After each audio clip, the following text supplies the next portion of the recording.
Good evening once again, and I'd like to welcome us all to today's mentorship session organized by the Empire Youth Initiative. So we are delighted to have you join us this evening. So as more participants are joining us, we would like to start the session. So before we proceed, kindly keep your microphones muted so that we can have a smooth session. So if you have any questions during the session, you can feel free to put them in the chat or raise your hands and you'll be called to give out whatever info you have during the question and answering sections. So before we proceed, we'd like to call on Mr. Joshua Ampoma to give us an opening prayer to begin the session. Mr. Joshua, please are you there? Yes, yes. Hello. Thank you once again for this opportunity that we can shall we bow our heads down? Heavenly Father, we thank you this evening once again for what you have done for us. It is a privilege that we are gathered here to learn, to be inspired, great things that what you have for us.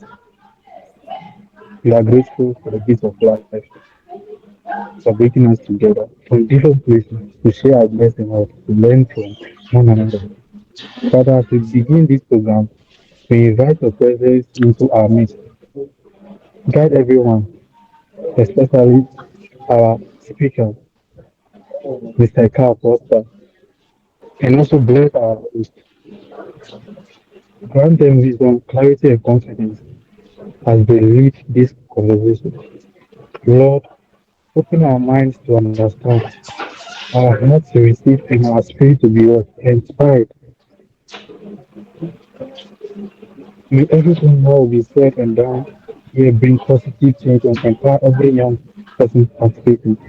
Father, for our own strength candidates, we pray that may you come and lead us from the beginning to the end, so that at the end we'll give what glory and honor unto your name.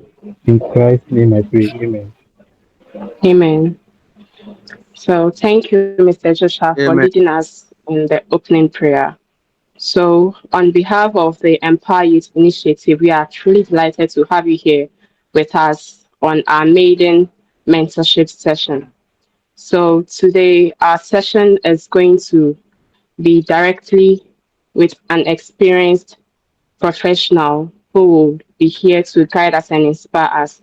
So it's our goal to create platforms that equip and empower young people with their knowledge, guidance, and insight. So they need to navigate their personal and professional journeys successfully. So through this session like this, we aim to bring together every young person and accomplished professionals, providing a space to learn real life experiences and understand best practices. So tonight's mentorship session focuses on the theme setting future-proof goals. So in a rapidly changing world, it is vital for young people to think intentionally about their future and make the necessary goals to go forward.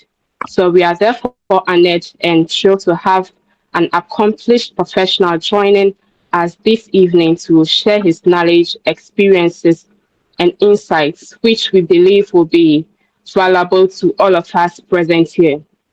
So at this point, it's my pleasure to welcome our guest for this evening.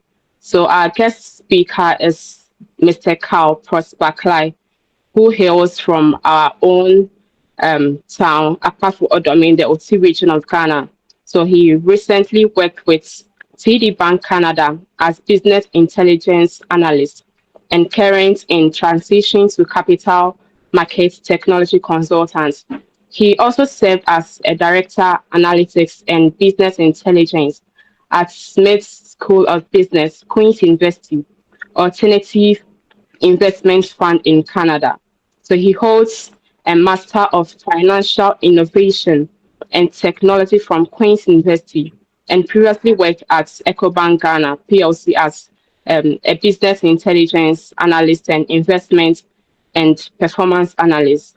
Mr. Kallai is also a proud alumnus of UPSA, where he served as a president of Department of Accounting Students Association and later as finance committee member for Ghana Union of Professional Studies. He was honored with Outstanding Leadership Award for his exceptional leadership in UPSA. His leadership journey began earlier at Boeman Senior High School, where he served as an SRC General Secretary for 2 terms. He also served as a music director at Gesam UPSA for the Love Temple Choir in Accra. So, with his strong background in leadership, banking, analytics, and professional development, we are privileged to have him share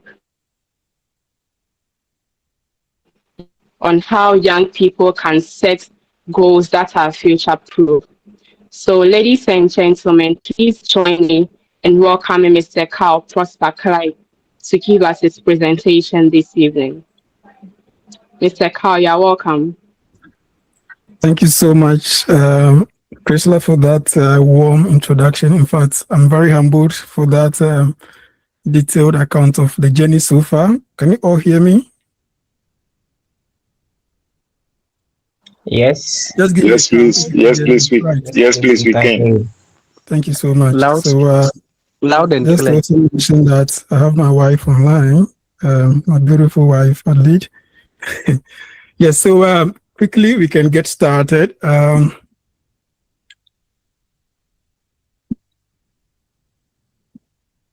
Okay, so quickly let me run down to a pre-survey that we did before this presentation. And before I proceed, let me just say a very big thank you to Empower Group, your leadership. In fact, you've given me a lot of hope, knowing that this generation is very blessed because you are doing things that we couldn't do or didn't do back then when we were at the same level as you. And it gives me so much confidence that your generation will actually do better than ours. And I'm very proud and happy about that. And I can only say that I'm very fortunate to be part of your journey. One day when you get to the top, remember me as well. All right, so just to check the room, prior to this conference, we sent out a survey, which we termed a pre-conference survey. And that survey was intended to give us an idea of those who will be listening to us in this particular conference to see where they are in their journey so that our message can be tailored to that particular niche of people. So this is the survey results, and it says that so out of 67 respondents, the average age is 24.3, which means that almost all of you are my younger brothers, so I can be very brutal with you and be very hard on you when the need arises. So 97% of you guys also are on smartphones with, almost optimal internet access, which is so much positive for us on the discussions that we'll be having. And also, the survey result shows that 60% of you are citing money or mentorship as a top challenge in life so far. At your level, 60% are saying that 60% are saying that money or mentorship is your challenge. And I think that the initiative of Empower is here to bridge this gap so that as much as possible, in fact, we are not coming to share money, but through the mentorship that we'll be providing here, we'll be able to guide you to, achieve your goals irrespective of the challenges that you're currently facing. Also, 10% says that they have no clear direction yet, and that's okay. Some of us were in your shoes back then. We didn't even know what we were going to do. It just happened that along the line, by the special grace of God, we were able to pick up and move faster. Also, 58% are in school, but not yet employed, and not yet employed. So that's okay. 58% is a good number, which means that I'm speaking to, elites, people who can understand the English. I would speak hopefully, and whatever that I would say should make clear sense to you. And okay, let me now mute you all so that Okay. All right. So, like I mentioned, the age distribution here is 24, 20 to 24. That's good. And education level, undergrads, 36, that is 53% of you are doing your undergrads degrees at the tertiary level, with about 16% at the graduate levels, which means that I can feel comfortable and express myself in any way I want to. Yeah, so that's pretty much about the survey we did. And also, okay, this one is important. Employment status of our respondents, I mean, like I mentioned, 58% are still in school, which is good, which means that we can have the opportunity to correct things before you leave school. Hopefully, in subsequent sessions, we can have conversations around what you should be doing whilst in school to make sure that you are making the best use of that opportunity before you finish school. That's good. So 58% are currently in school, 10% are self-employed, and yeah, the rest. So now we can get started. Let me go back to the very top.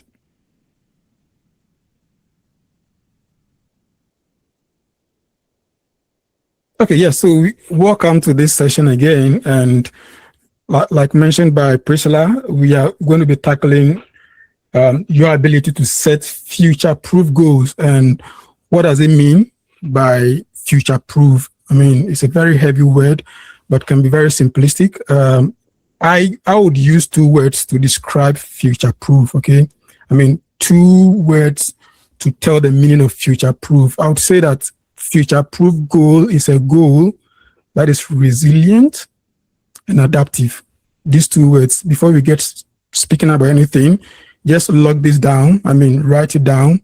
A future-proof goal is a goal that is resilient and adaptive. Now, what does it mean to be resilient? Resilient means that that goal doesn't crumble. I mean, it doesn't stop at anything. It finds its way through the circumstances of life, okay? It doesn't stop when things get hard. It doesn't stop when there are no finances. It doesn't stop when a parent dies. It doesn't stop when the economy changes phases. It doesn't stop when, I mean, technology goes hard, when AI is all over the place. It doesn't stop. It finds its way to still survive, okay? Now, that ties us into the second word, which is adaptive. So adaptive here means that that goal is able to quickly adjust and evolve around the happenings of its environment. So if technology is taking waves, that goal is able to quickly evolve to leverage new technologies and blossom. So if you have a goal that you want to pursue, and I mean, AI is all over the space, the place, technology is evolving, new innovations are coming on, you don't give up on the goal, but you find a way to leverage the existing technologies to, I mean, evolve or still pursue that dream or that goal. So those are the two words that I'm going to use to describe what future-proof goals are. A goal that is what? Resilient and what? Adaptive. Yeah, so that's just by the way of introduction to set the ball rolling. So this evening we'll be running through this agenda. We'll look at why most goals fail. Most of the goals that fail are by structural design. I mean, it's not because the person setting the goal is not good enough to pursue, but it's because of how we set them. I would run through some of the reasons why goals fail. Then we'll move on to look at what makes a goal future-proof. We'll go into details on that, and also give you an architecture or a framework to goal setting, how you can use that framework to actually set goals that can be future-proof. Then we'll look at a slide that I've named Ghanaian Paths and Global Ambitions. And the motive over there is to tell you that you can still be in Ghana, but think globally. You can still be in Odomi or your village, but still have a global mindset, such that you don't let that environment limit your goal setting. Yeah. So then we'll move on to a guide, which is on 90-day goal plan. So I've designed a template that you can use to actually set your goals. There's a sample which I've run through how to move step by step, setting your goal from day 0 to 5 years or 10 years. So I'll share that template with you and explain how you should do it to actually become a guiding material for your own self, even after this conference. So make sure that you don't leave, stay. If you don't have data, I mean, it's a good opportunity to even go and borrow money and make sure you're loading data to be here till we are finished. We are done with the session so that you don't lose any bit of it. Then, of course, after we are done, we would open the floor for questions. Like Priscilla said, you can type in your questions in the chat or put up your hands. You'll be called to, ask your questions, and we'll have that environment where we can hear everyone out and have your concerns addressed. Yeah, so that's the agenda. Now, let's start it rolling. Before we go on, I have a question for you. If you could write a letter to yourself in 10 years, what would it say? So let's assume today you are writing a letter to yourself in 10 years, okay? What are you going to tell yourself that is waiting for you in the next 10 years? What would that letter say that you are currently doing to make sure that by that 10 years, I'll be at where I want to be? What would that letter say? So let me pause, just think about it. What are you doing today that you will write in that letter and say that today, my dear future self in 10 years, as I'm seated here today, this is what I'm doing to guarantee that in the next 10 years, I wouldn't struggle like my parents. I wouldn't find myself wanting like the average youth out there. So what would that letter contain? Ask yourself.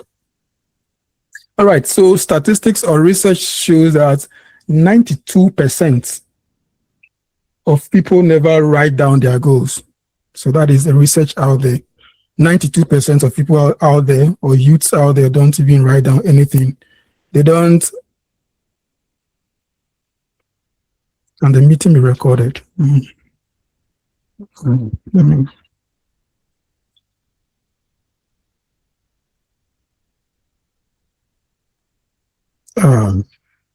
didn't plan this. Okay.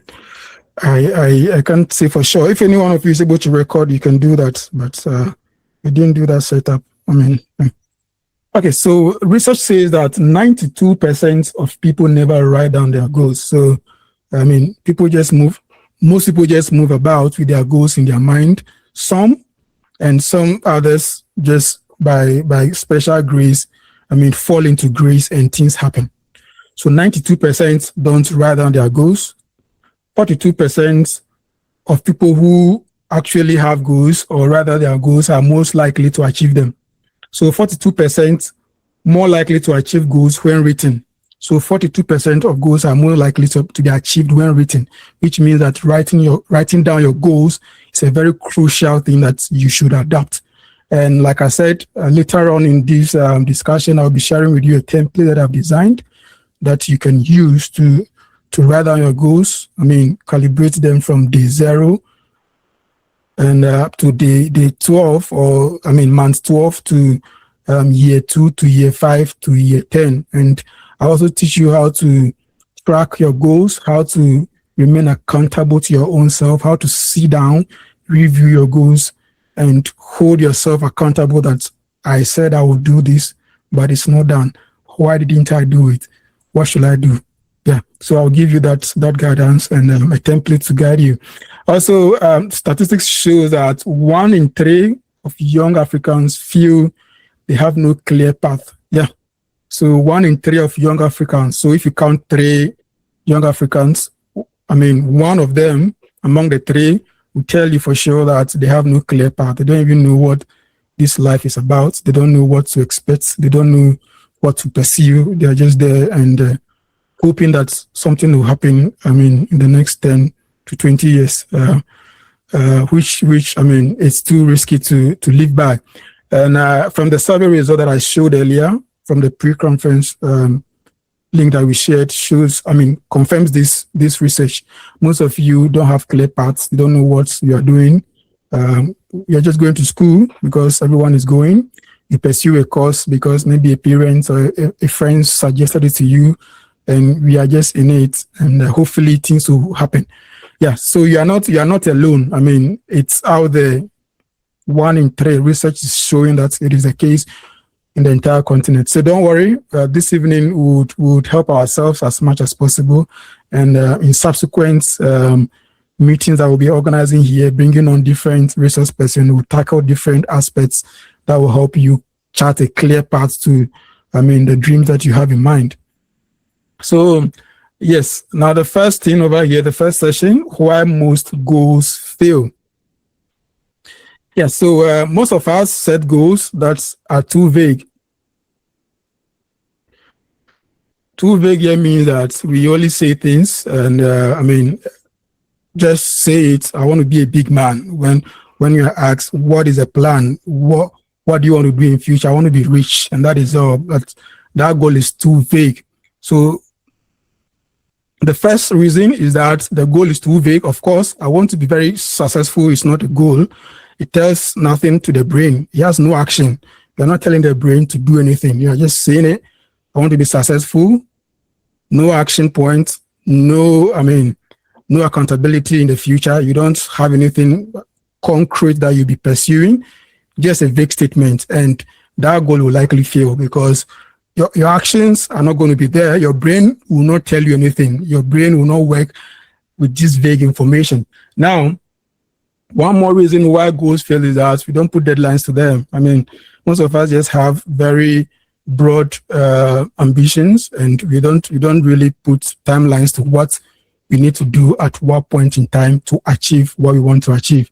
So that goal will definitely fail if you just put it there. I want to travel abroad, but there is no plan. There is no deadline to when I should acquire a passport. There's no deadline to when I need to start saving. There's no deadline to when I need to rewrite my deck. So that goal will fail because there's no deadline. Now, another reason why goals fail is that some of us don't truly own our goals, okay? This means that some of us have borrowed goals. We just look at the person nearby us and we see them doing well in a specific field, and then we also want to enter that field. It's a borrowed goal. You don't own it. So when things get tough, you are likely to give up. Because it's not an innate goal. You didn't birth it. It's not from a unique place. So when things get tough, that goal you just forget about it. So that is one reason why goals fail. You don't own the goal. It's a borrowed goal. Maybe a colleague somewhere suggested to you that, oh, this business is doing well. Can you just come in? It doesn't make sense to you. Even if you like it, you don't own it. You are just in it. Some of you are pursuing courses in school that were suggested to you by an uncle, a parent, or a peer. But you don't own that course. You don't own that path. So they said, oh, science is good. If you study science, you can become a doctor. But you don't own it. You are just in it. Your parent has pushed you into it. You haven't owned it. You haven't taken it down to say that, yes, this is my own path. You are just in it because the parents say that, go and read this course, go and do this or that. So you are just doing it to please whoever asks you to enter. So when things get tough, that goal will fail. So you need to really own your goals to be able to, make headway when situations get very tough. One more reason why goals fail is fear of failure. Some of us are very scared of taking the next step. But if you don't take the next step, there is no guaranteed ending. You get it? You need to conquer that fear, enter it. Some of us also want to have it all figured out.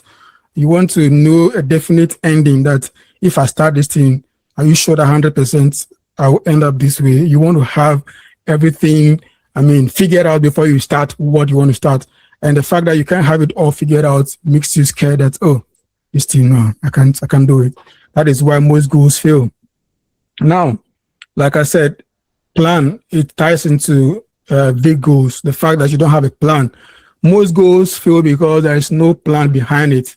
You just say that I want to be successful, and that is it. There is no plan. How do you get to the pinnacle? There is no day 1, day 2, month 12, year 2, year 5 plan behind whatever you want to do. You just say it, and that ends it.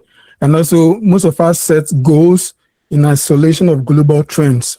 So we don't have the global view, or we have no idea of what is happening out there in the global space to be able to tailor our goals to make sure that our goals can survive in the global world. Okay, so some of us be in our own corners and are having dreams that don't look at innovations out there. For instance, there are people out there who are thinking of becoming photographers, and the kind of tools that they still have in mind are those old analog, photography machines. You can't set that kind of goal without having a look at what is happening out there in the world. Now, photography has gone beyond analog towards digital. People are now flying drones, using drones to capture pictures and all of those nice innovations out there. So when you are setting a goal, you make sure that you don't set it in isolation. You have global trends in mind. Otherwise, you are likely to fail on that goal. You would finish and realize that no, the world has moved on far away from how you imagined your goal. Yeah.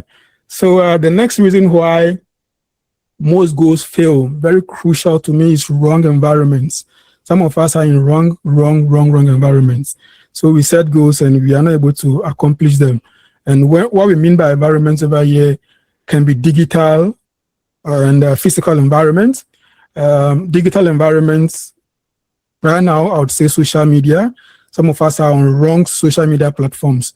You want to be a professional, you want to be a banker, but you are on some social media platform and follow people that don't add anything to that goal. Okay, and social media is very tricky nowadays. There are algorithms that will suggest content based on the kind of people you follow and the kind of posts you like. So if you are in a wrong digital space that doesn't speak to you becoming a banker, you only get content that don't relate to even your goals. So if you are, for instance, TikTok, and you're only following busty girls, following, those kind of girls, the algorithm will keep suggesting that to you every day. So when you log on, that is where your mind will be working. There is nothing about banking, nothing about finance, nothing about, the doctor that you want to become. There is nothing.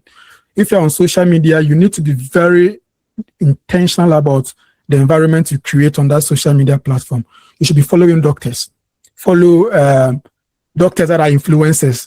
That is when the algorithm would, keep suggesting that kind of environment for you, even on your digital space, so that your mind is always on the path that you want to pursue. And some of us also want to be professionals, but we are not on LinkedIn. That is where professionals are. You need to be intentional about the kind of social media platform that you are on.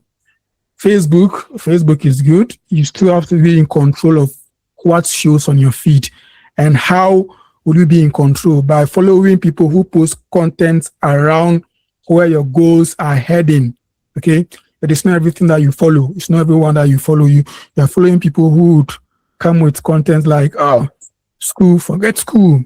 School is not good. Oh, let's do this. Forget this and that. And they would influence you. They are influencers. That is their job. So you begin to follow that trend. And if you don't realize, if you don't take your time, you just give up on your goals. So, be very intentional about your digital space. If you want to become a professional, a finance professional, banker, an engineer, your best media platform is LinkedIn. Get on there. Connect with professionals that are in that space already.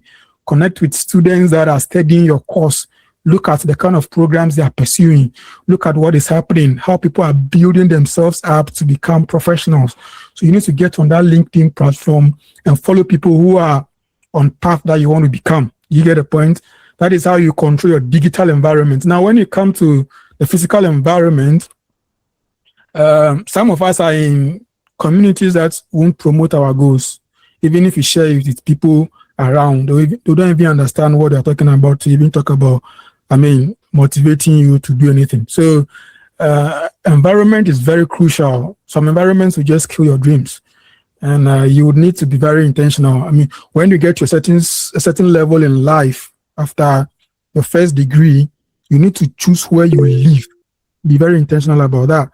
Some of us, the mistake that we did, or some of you, the mistake that you did was after finishing your undergrad in the city, you moved to your village. That was a mistake. Some of you, that was a mistake you did.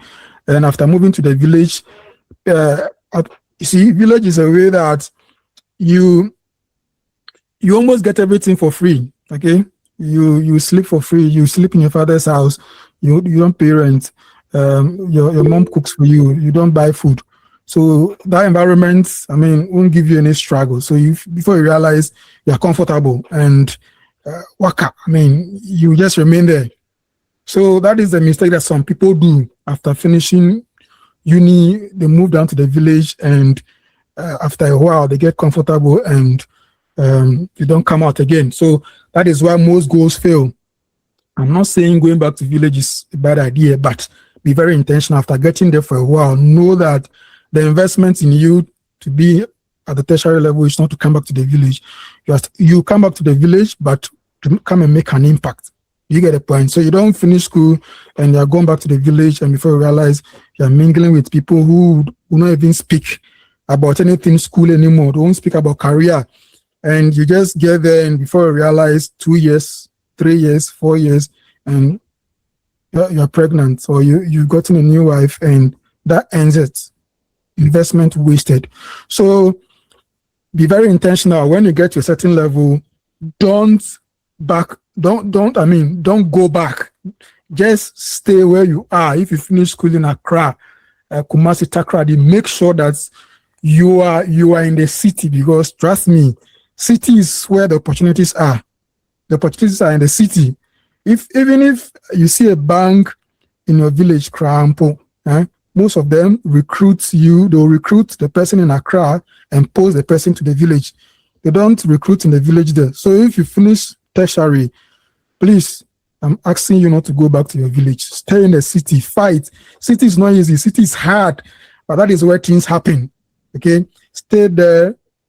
Do what you have to do right, and go for the opportunities out there. So, yeah, bringing down the discussion on wrong environment, why dreams fail. I think I've dwelled too much on environment. It can be an entire discussion on itself about choosing the right environment. It is very crucial. It is what separates people who do well in life over some people who struggle. Okay, I'm not saying village is bad, but what I'm saying is that after you have been invested in to go to the tertiary, okay, the idea is that you come back to the village with greater impact. Okay, come back to the village with greater impact.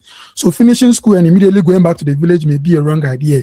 You need to be in the city and press on. Make sure you go for the big opportunities with the city guys, and come back to the village and do what? Greater things. You get it? That is how you create a good environment and make sure that you are pursuing the right goals. I'll give you an example.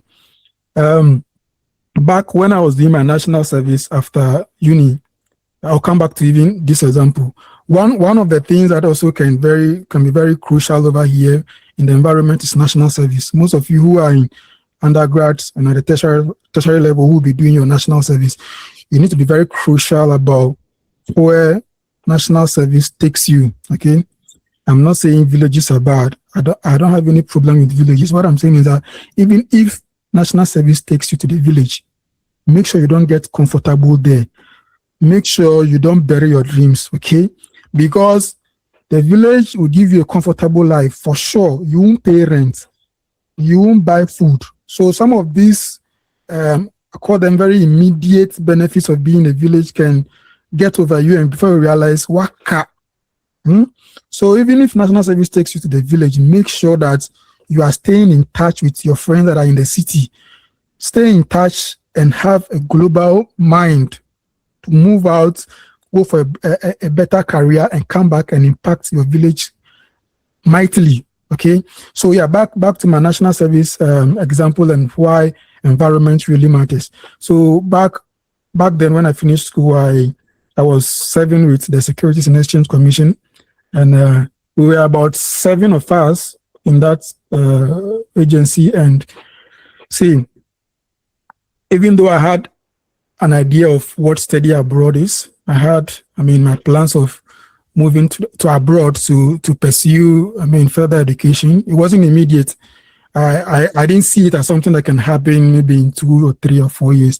It was only a fluke. It was just an idea in mind that one day I'll also move out and go and study abroad. But when we started national service, the kind of people I met there, these were 7 of us, some of them from University of Ghana, from KNUST. And these guys, trust me, they were goal-oriented guys. I thought I was a serious person, but my colleagues in that space, okay, were much more ahead of me in their goals. And whenever we meet over lunch to have discussions about what we want to do about after national service, you realize that no, Charlie, these guys, the dreams they are carrying, I need to readjust and reimagine myself. And that environment actually gave me a broader look at what I can become. Do you understand? Because I found myself in a space of people who were talking bigger dreams. Saying what they want to do. In fact, not about saying it, not just about saying it, they were actually doing things. Whilst we were doing our national service, they were already applying for scholarships. They knew how to get scholarships. They knew which schools to apply to. They knew how to write personal statements. They knew a lot that I didn't ever even know. Get it? Even though I wanted to go outside and study one day, I didn't even know the nitty-gritties at the time. But because of the environment I found myself doing my national service and the kind of conversations that were going on and the people that were around me, okay, just by that virtue, I was able to reimagine my future. And see, before we could finish national service, 3 of my colleagues, okay, we were 7. 3 of them had already gotten scholarships and they've left. They've left, they are gone. And it's not because of just chance, or it's because they were doing the right things. They were pursuing that ambition whilst we were serving as national service persons. So that environment influenced me so positively that, 4-5 years along the line, I was also able to get my scholarship, or was able to do whatever I needed to do to move on and pursue bigger dreams. So tying it back to environment, how crucial it is. Your friends can influence your future. They can turn your life around before you realize you are smoking weed, before you realize cigarette is on your mouth, before you realize you are married, before you realize, I'm not saying married is wrong, before you realize you are married at an age that you don't need to marry. That is what I'm saying. Before you realize you are drinking.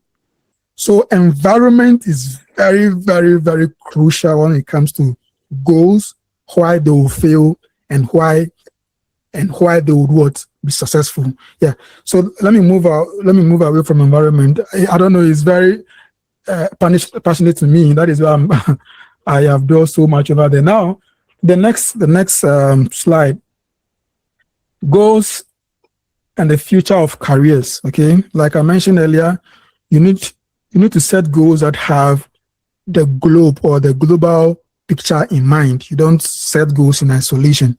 So this slide is set to expose you or give you an idea of what is happening out there, where the world is heading towards, okay? What the world will look like when it comes to careers in the next 3, 5 to 10 years.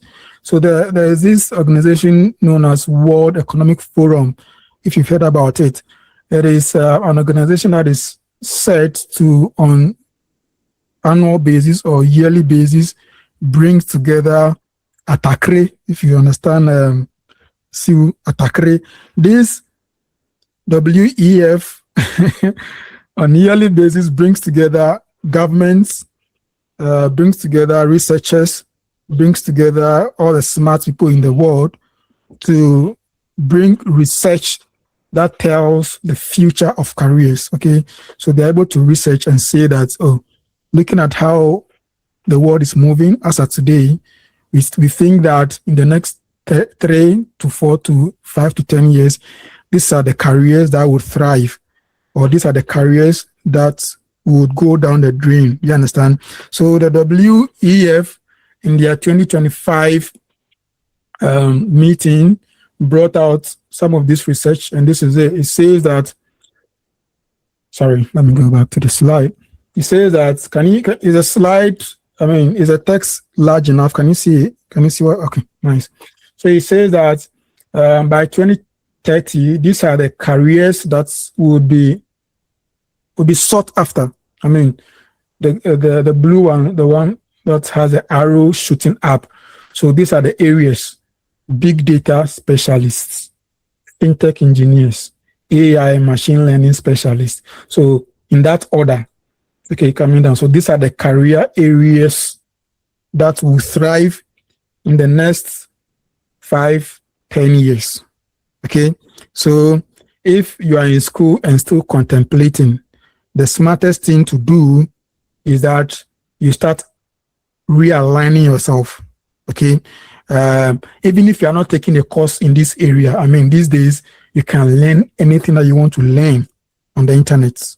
So it doesn't mean that it's doomed for you if you don't find yourself in this area as of today. No, I've seen people do different programs at undergrad and in fact, I'll share stories with you. People do different programs undergrad and later on pivot or do things on the side to keep them going. So yeah, if you're still reimagining or thinking about what you can do in the next 10, 30, 20 years, 20 years is too long. Let's say the next 2, 5, 7, and 10 years. These are the areas that our researchers or Atakre from World Economic Forum are saying that will thrive. So in case you are still reimagining or thinking about what you need to do to reposition yourself for global opportunities, this research, take a screenshot of it, look deep into it, and later on, take an area, most importantly, own it. Don't say that Carl or the World Economic Forum suggested it, so I'm entering. No, that is not enough. You need to own it, that this is my decision. I want to take this path. Then you sit down and pursue it. You see, when you start pursuing it, nobody will even clap for you. It's your own cup of tea. You need to be in your own corner and pursue. Nobody even cares. Okay? But you need to find that motivation. After owning the goal, you need to find that innate motivation to keep pursuing for the next 2-3 years to be able to chart a career path in one of the areas that you think will work for you. Do you get it? I will show you platforms that you can learn at a very, comparatively low price. You don't necessarily have to go to university to learn some of these things these days. And if you look at it, most of them are within the tech area, that is IT. And IT is such a way that they don't prioritize degrees. IT, that is one thing about the tech space. It's not about going to UCC or it's about you being able to do what you need to do. That is how IT careers are. So people these days go on online platforms like Udemy, Coursera, and learn IT skills. They learn UI, UX design for just $35, and they are done bringing projects and going for jobs. So these days, IT careers, you don't have to go to IPMC if you don't have the money. Okay, that's what I'm saying. If you don't have the money, it's not a showstopper. There are platforms that can help you learn skills, especially tech skills, and you can have jobs.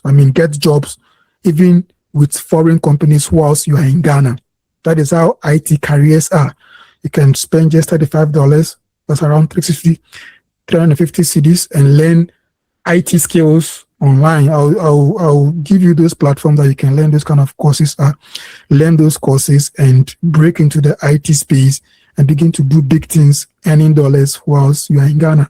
So yeah, back to the research. So these are the areas that the research says that will boom in the next 5 to 10 years. So like I said, if you are still considering a career, you don't know where you should put your goal or where you should focus, you can look at this, take a screenshot, and start looking at which area will interest you and go deep.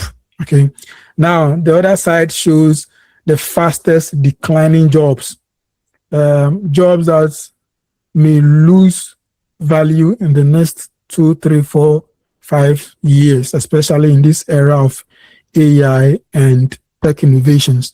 So you'd see them, postal service clerks. I mean, this one, it's been a long time I haven't heard about them. Back then, at BMI, when I entered school first year, I was a post boy. I was the one that goes to the post office to, pack all our letters and come and distribute to our colleagues back in school at the senior high school. I don't know if that job still exists. So this research shows that is the number one job that will go out of the market in the next, if it's not already gone, in the next 2, 3, 5 years. There's no future for this kind of jobs. Bank tellers, related clerks, data entry clerks, cashiers, ticketers. So this area, you can just have a look at them in your free time. Graphic designers, especially those who are not adapting to the AI speed. If you're a graphic designer, you need to look at what the trends are globally when it comes to graphic designing. You need to be fast and readjust your skills, because now AI can simply put up a flyer.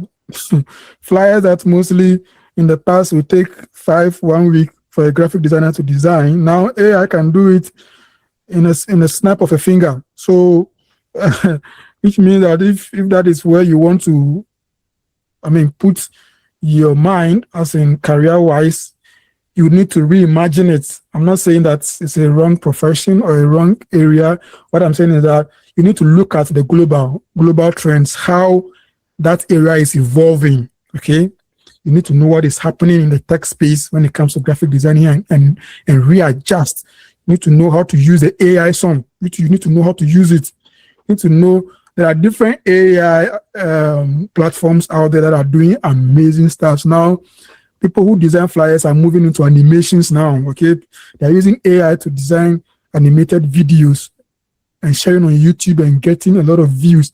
They're using AI to even produce full movies. They're using AI to do documentaries.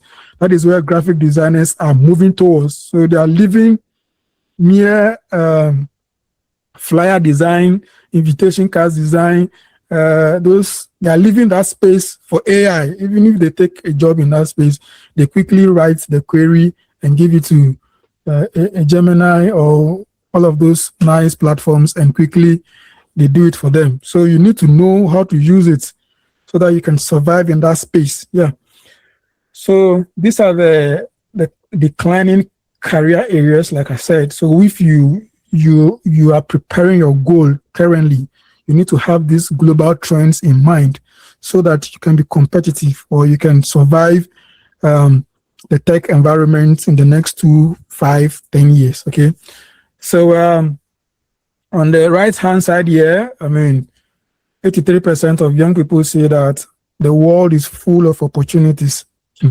That is what the research is saying. It means that if currently you don't see opportunity in the world, it means that there's something that you may not have researched well enough.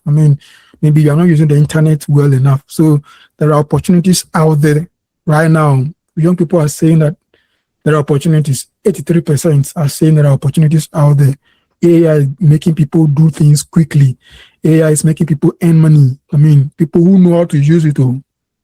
And it's not about just ChatGPT or all of that. There is a lot that you can accomplish with AI right now. So people who are realigning themselves are the ones seeing opportunity. People who are not realigning themselves are seeing doom. They are the ones saying that AI is here to take our jobs.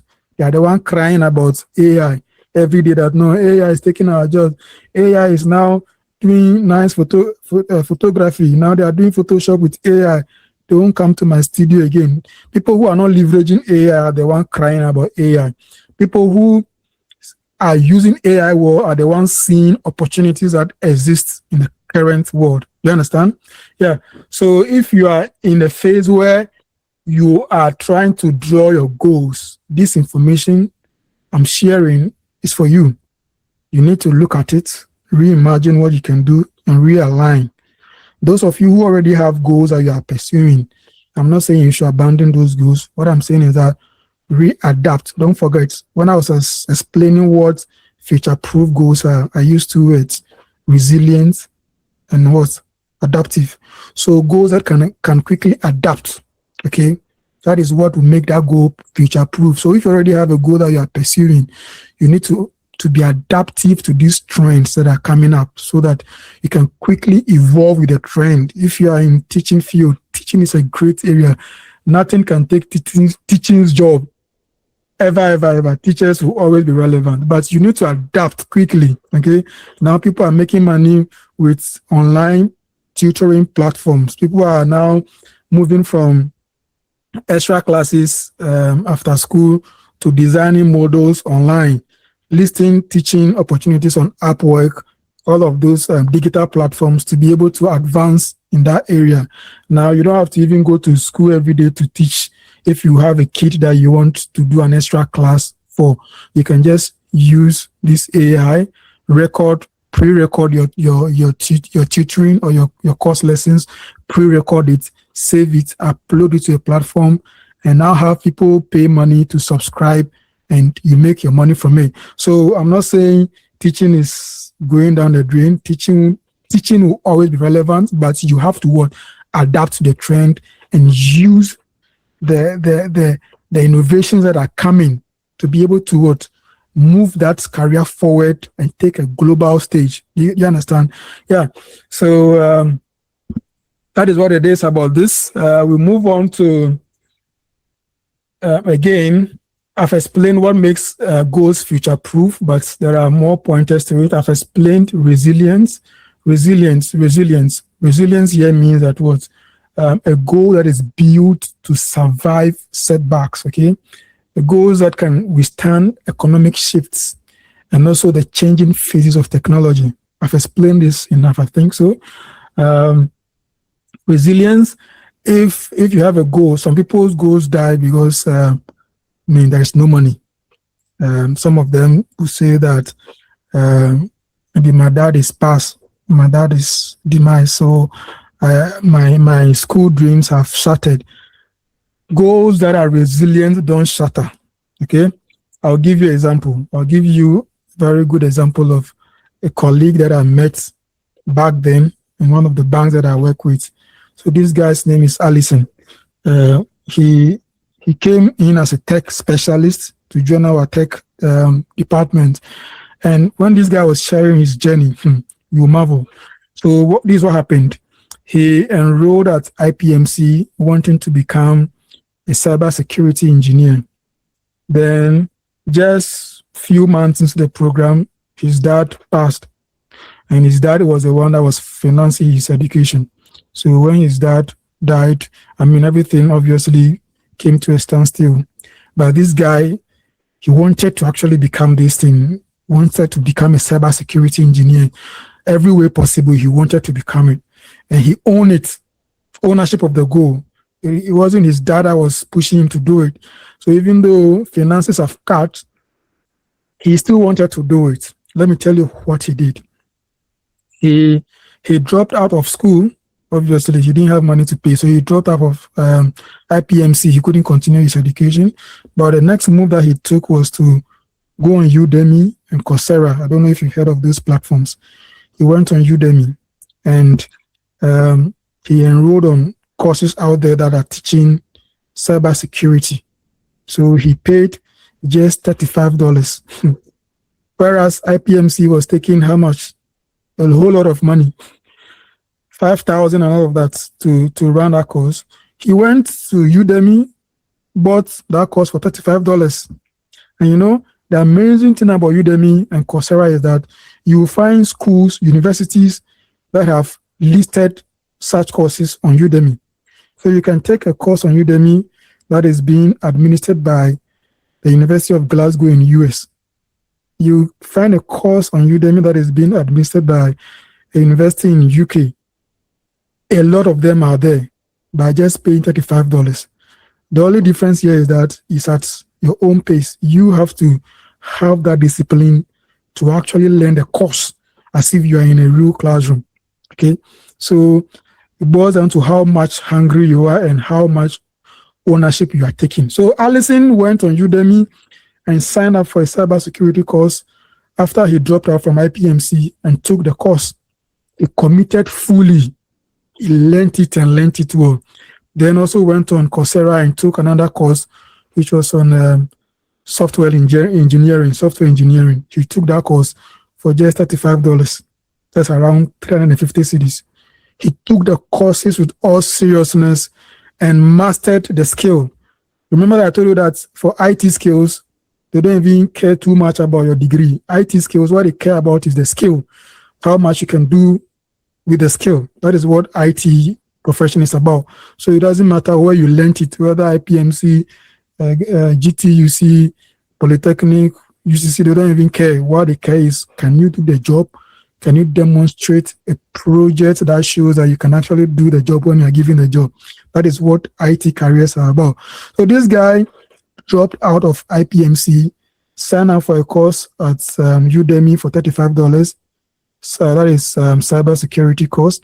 Then sign up for software engineering course on Coursera, $35, and pursued them fully.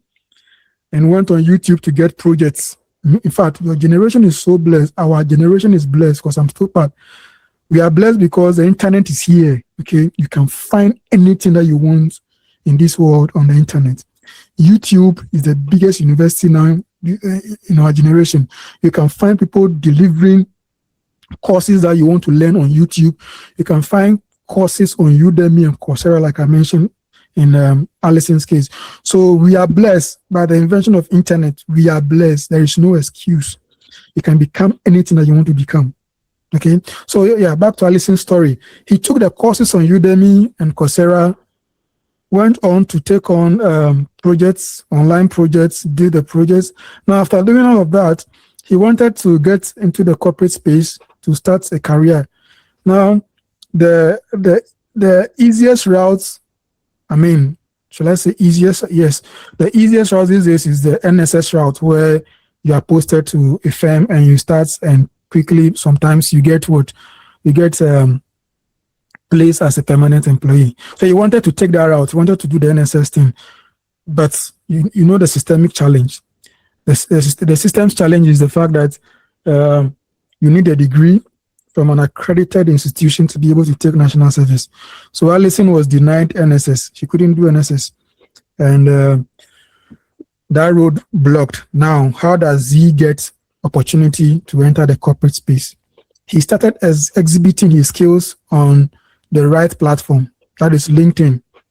Okay, I mentioned it. If you want to establish a career, the right social media environment that you need to be on is LinkedIn. So he started speaking about his skills on LinkedIn, posting content about cybersecurity. He did a very good profile of himself over there, started connecting with professionals that are working in the space that he wanted to enter. LinkedIn is so free that you can connect with professionals by just clicking a button. You can just search any company that you want to work at. You will see their employees, and you click on connect, and they will accept. You can move into their DMs and have conversations. So he was doing that corporate networking on LinkedIn, exhibiting his skills that he learned from Udemy. Then through that, even before that, he went on to take an internship, an online internship. Let me expose you to this. Some of you don't know that you can even do internships online.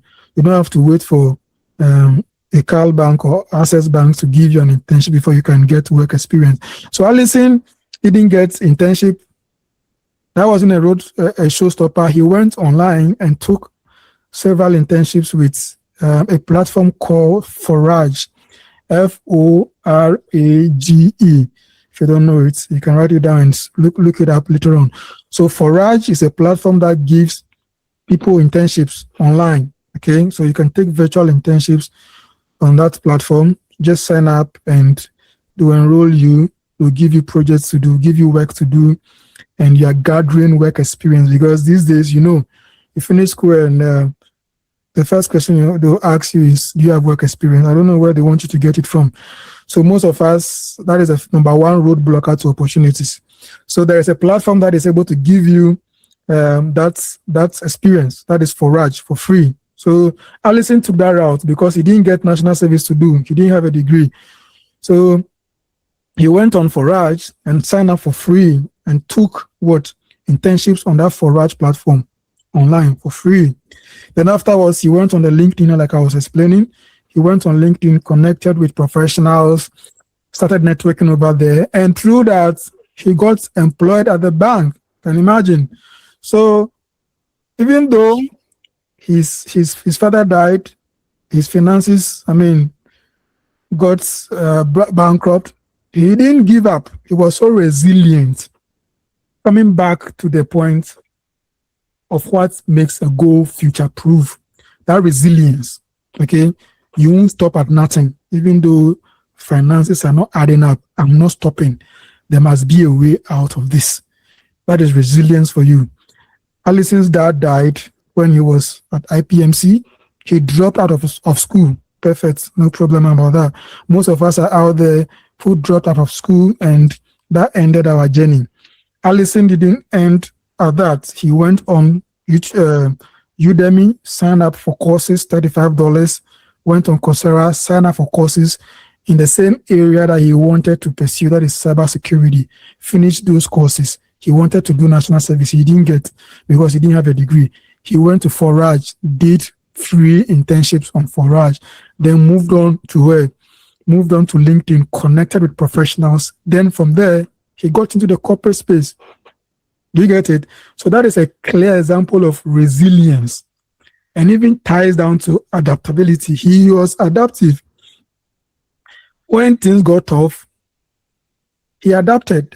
Yes, things are tough. What can I do in this situation? He adapted, got a way through it by signing up to a cheaper course. A cheaper course that cost him just $35. Did those courses, and now he earns so much money. And the story didn't even just end over there. Allison, after working at the bank's IT for a while, now wanted to move abroad to pursue his career, global career. And the story continues. That is resilience for you. His story is still unfolding. So please, a future-proof goal will not stop at nothing. Having no finances cannot be, it's a good excuse, but you can still push through it, using Allison's story as a reference. Yeah. So one of the features of a future-proof goal, again, is value-aligned. I think I've explained this already. Value-aligned, the fact that your goal, okay, to be future-proof must be innate. It must come from you. It must come from something that you believe, something that you value, so that when the going gets tough, you don't lose focus. You don't give up. So that goal is rooted in what you genuinely believe in, not what others expect of you, okay? To be able to push through, you need a goal that you believe in. So there are people out there who believe in care, okay? When they see someone sick, they get worried. When they see people, not feeling well around them, they get worried. Such people, when they choose to pursue a nursing career, nothing stops them, because that is what they want to do. They want to come and care for the sick. So when you go to the hospital, you see that the way they treat patients is different, because this thing is like a calling to them. It is what their value is. There are people out there who also want to teach people. They value giving clear explanation to people. They value carrying people along their journeys. So they pursue teaching careers. And when you meet such people in the classroom, you know that this person, he is a teacher by calling. So when you have a goal that is value aligned, you will push through no matter what. Yeah. The next feature of a future-proof goal is the last one is contribution-led. Contribution-led over here means that it is tied to solving a problem. There is a clear problem that you are seeing in your environment or in this world that you want to come and solve with that goal. So there may be people out there in our villages who see that there is no financial institutions in our villages. There is no bank. There is no, you know what financial institutions are. So they take it on the sense that, no, I want to pursue a banking career so that in the future I'll come and establish a bank in the village. It's contribution led. You want to come back and contribute to your environment or contribute to your community. Such a goal will withstand all storms. Okay, I have another example that I can share. I worked with one young lady back, I think 2-3 years ago, and this young lady wanted to become a doctor of veterinary. As in, wanted to be a doctor of pets. Okay, and I mean, most people will be like, well, we have human beings. Why do you want to go to school for 6 years to come and care for animals? I mean, that is how some people around you can talk down on your ambition. But this young lady knew what that goal meant to her. That goal was a value-aligned goal. Because let me tell you what her story was. She witnessed the passing of a very young lady who, in her community when she was growing up. A young lady in her community that she knew got beaten by a dog, and by some, lack of knowledge by the people around, they couldn't treat the young lady well with the kind of attention that the dog bite deserved. So the young lady, died as a result of the dog bite. Now this thing got to her.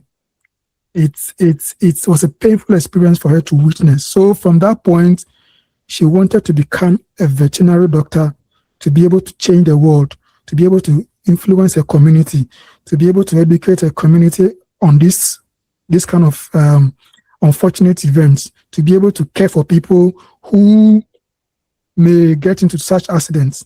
So that's value-aligned goal. From that young age, this lady pursued. She went to the university as a veterinary doctor, trained for 6 years. Now, it is easy to give up on such journeys if the goal is not value-aligned. But if the goal is value-aligned, you remember why you started the course. You remember it. No, how I saw this lady die of a dog bite. I can't let anyone die around me. I will pursue this course. Even though it's 6 years, it's a difficult course, I will keep pursuing. So this young lady pursued 6 years veterinary doctorate degree, and it didn't even just end there. She entered into a national competition to be able to use that platform to educate the entire world and Ghana about veterinary care, about rabies. You see how a value-aligned goal can push you?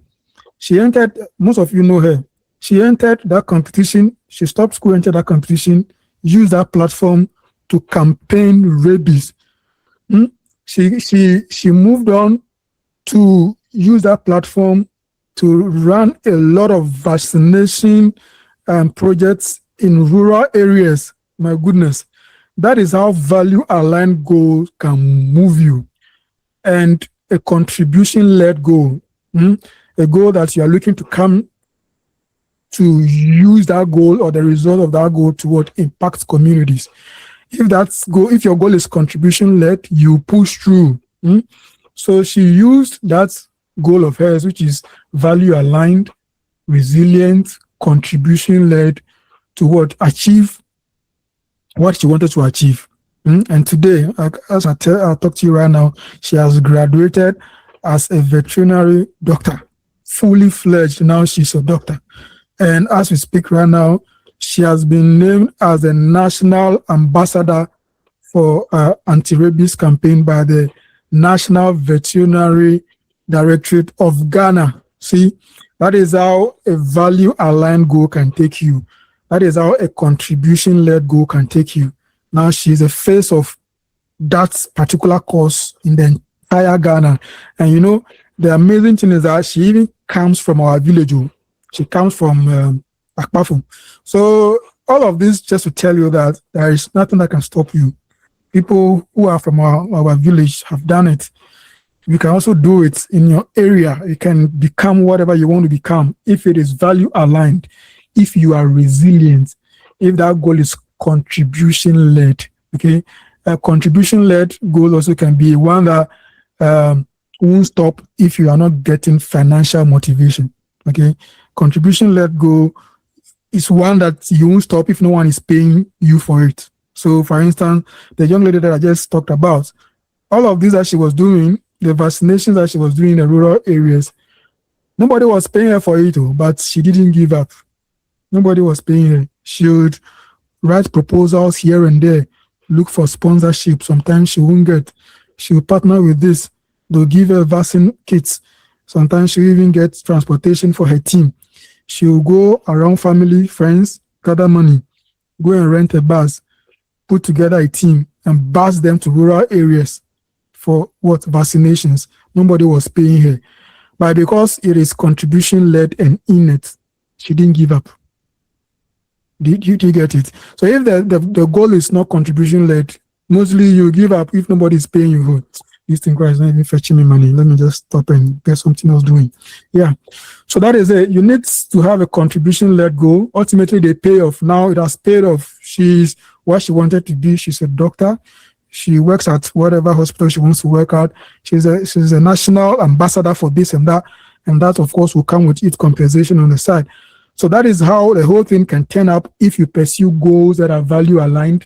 You are resilient, you are adaptive, and it is contribution led. So that is how a future-proof goal can be designed. Do you get it? So from this point, I'm thinking that you're beginning to have an idea of what to do and how to come about the goals that can survive the future.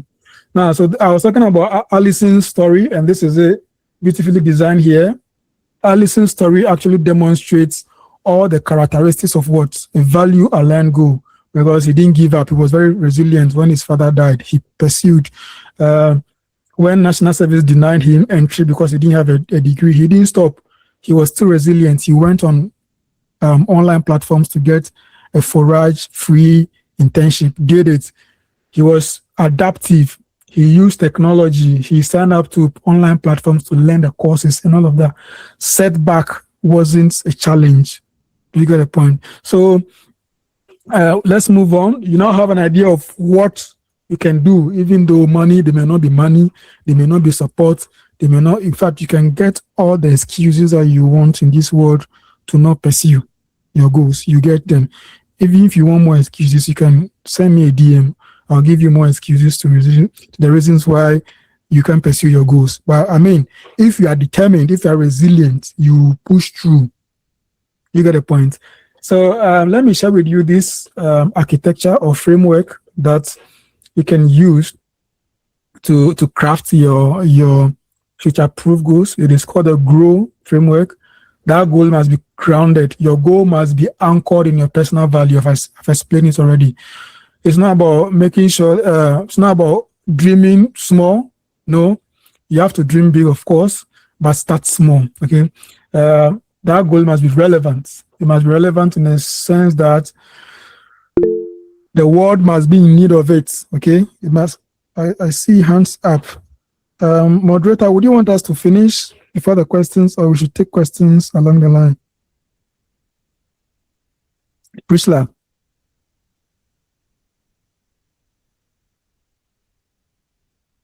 Okay.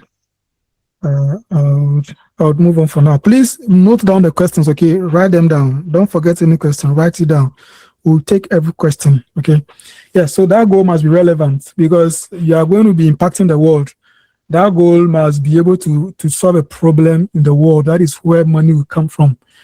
Also, the goal must be observable. You must be able to measure progress clearly on that goal. A future-proof goal, you must be able to measure what? Progress clearly. You must be able to say that this my 5 to 10 years goal. In the first 3 months, this must show that I've started something. You must be able to track it. So you must be able to break that goal into 4 months, 5 months, 1 year, 2 years. It must be measurable. You must be able to come back and say that the first 3 months, I wanted to do this to be able to accomplish my big goal. What did I do? Did I do it? Did I not? Why didn't I? You hold yourself accountable. So that goal must be able, you must be able to observe that goal. It must be observable. It must be measurable. It must come with milestones that you can be able to track on monthly basis or weekly basis. Yeah. And also, it must be widely owned, like I explained earlier. It must be your goal. You must own it. Okay. Where ownership means that it must be something that you believe in, not your parents. Not your parents' goal. It must not be a society imposed goal. Okay. When you own a goal deeply, setbacks become fuel, not stops. You just smile that no, this setback won't hold me back. I will still push through. You must own the goal. I'm not saying that it is wrong for your uncle to say that, oh, go and pursue accounting. I'm not saying it's wrong for your parent to tell you that go and do doctrine or go and read science and that. It's not wrong. But at the end of the day, you must own that journey. Okay? You must believe in it, that this thing, even though it was suggested by my uncle, from this point forward, it is my goal.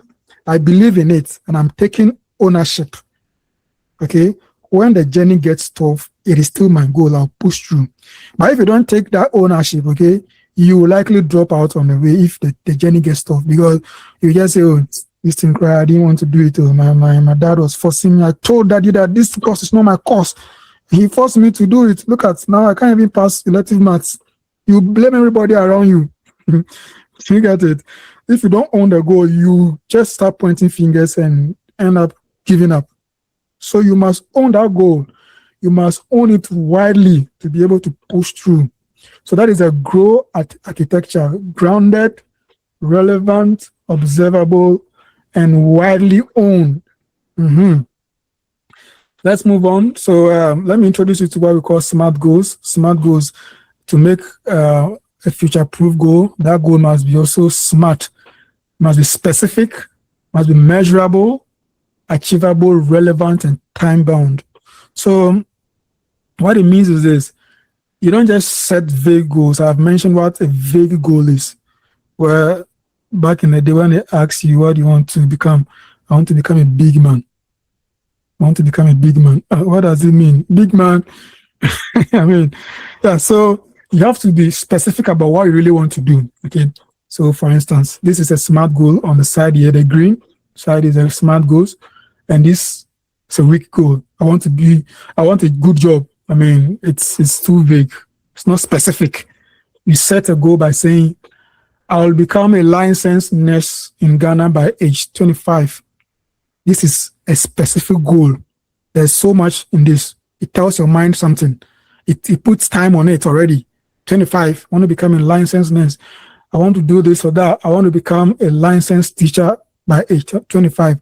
I want to become a chartered accountant by age 21. It's possible. When you set that kind of goal, it's specific. Okay, it's not just vague. I want to become a big man. I want to have a good job. It's not smart enough. So he has to be specific. You write it with that specificity. I will become a licensed nurse in Ghana by age 25. So specific. Now the next aspect is measurable. That goal must be measurable. You should be able to measure it. Now, the weak goal over here says, well, the example here is, I want to study more. I mean, it's too weak. The SMART version is, I will study 2 hours every weekday after school. You set that measure, you put that measure to it so that you're able to measure it. In fact, when you sit down, you can put a timer on it and say that my goal is to study every 2 hours after school. So this is my alarm. I've put it on. I'm starting studies right now at 6 o'clock.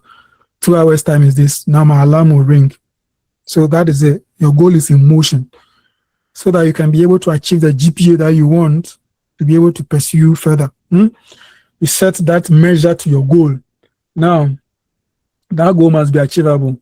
Now, this is the weak version of it. I want to be a billionaire by age 20.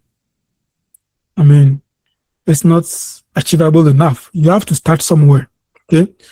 The SMART version will say that I will save 200 cedis every month to fund my teaching training or to fund my master's program. It puts what?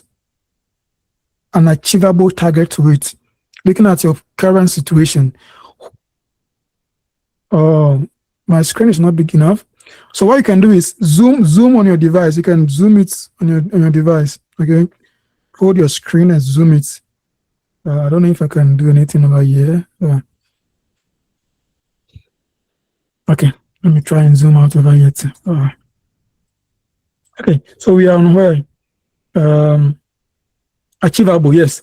So your goal must be achievable. So if you set it to, I want to be a billionaire by 20 without any achievable targets. Okay, what you can do currently? You are in school. How much can you be saving a day, or a month, or a week?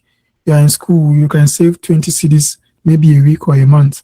That is all you can do. So write that down. I want to save 200 or 20 cedis every week right now. You want to be rich in the future, fair, but what can you do today in bits? You understand?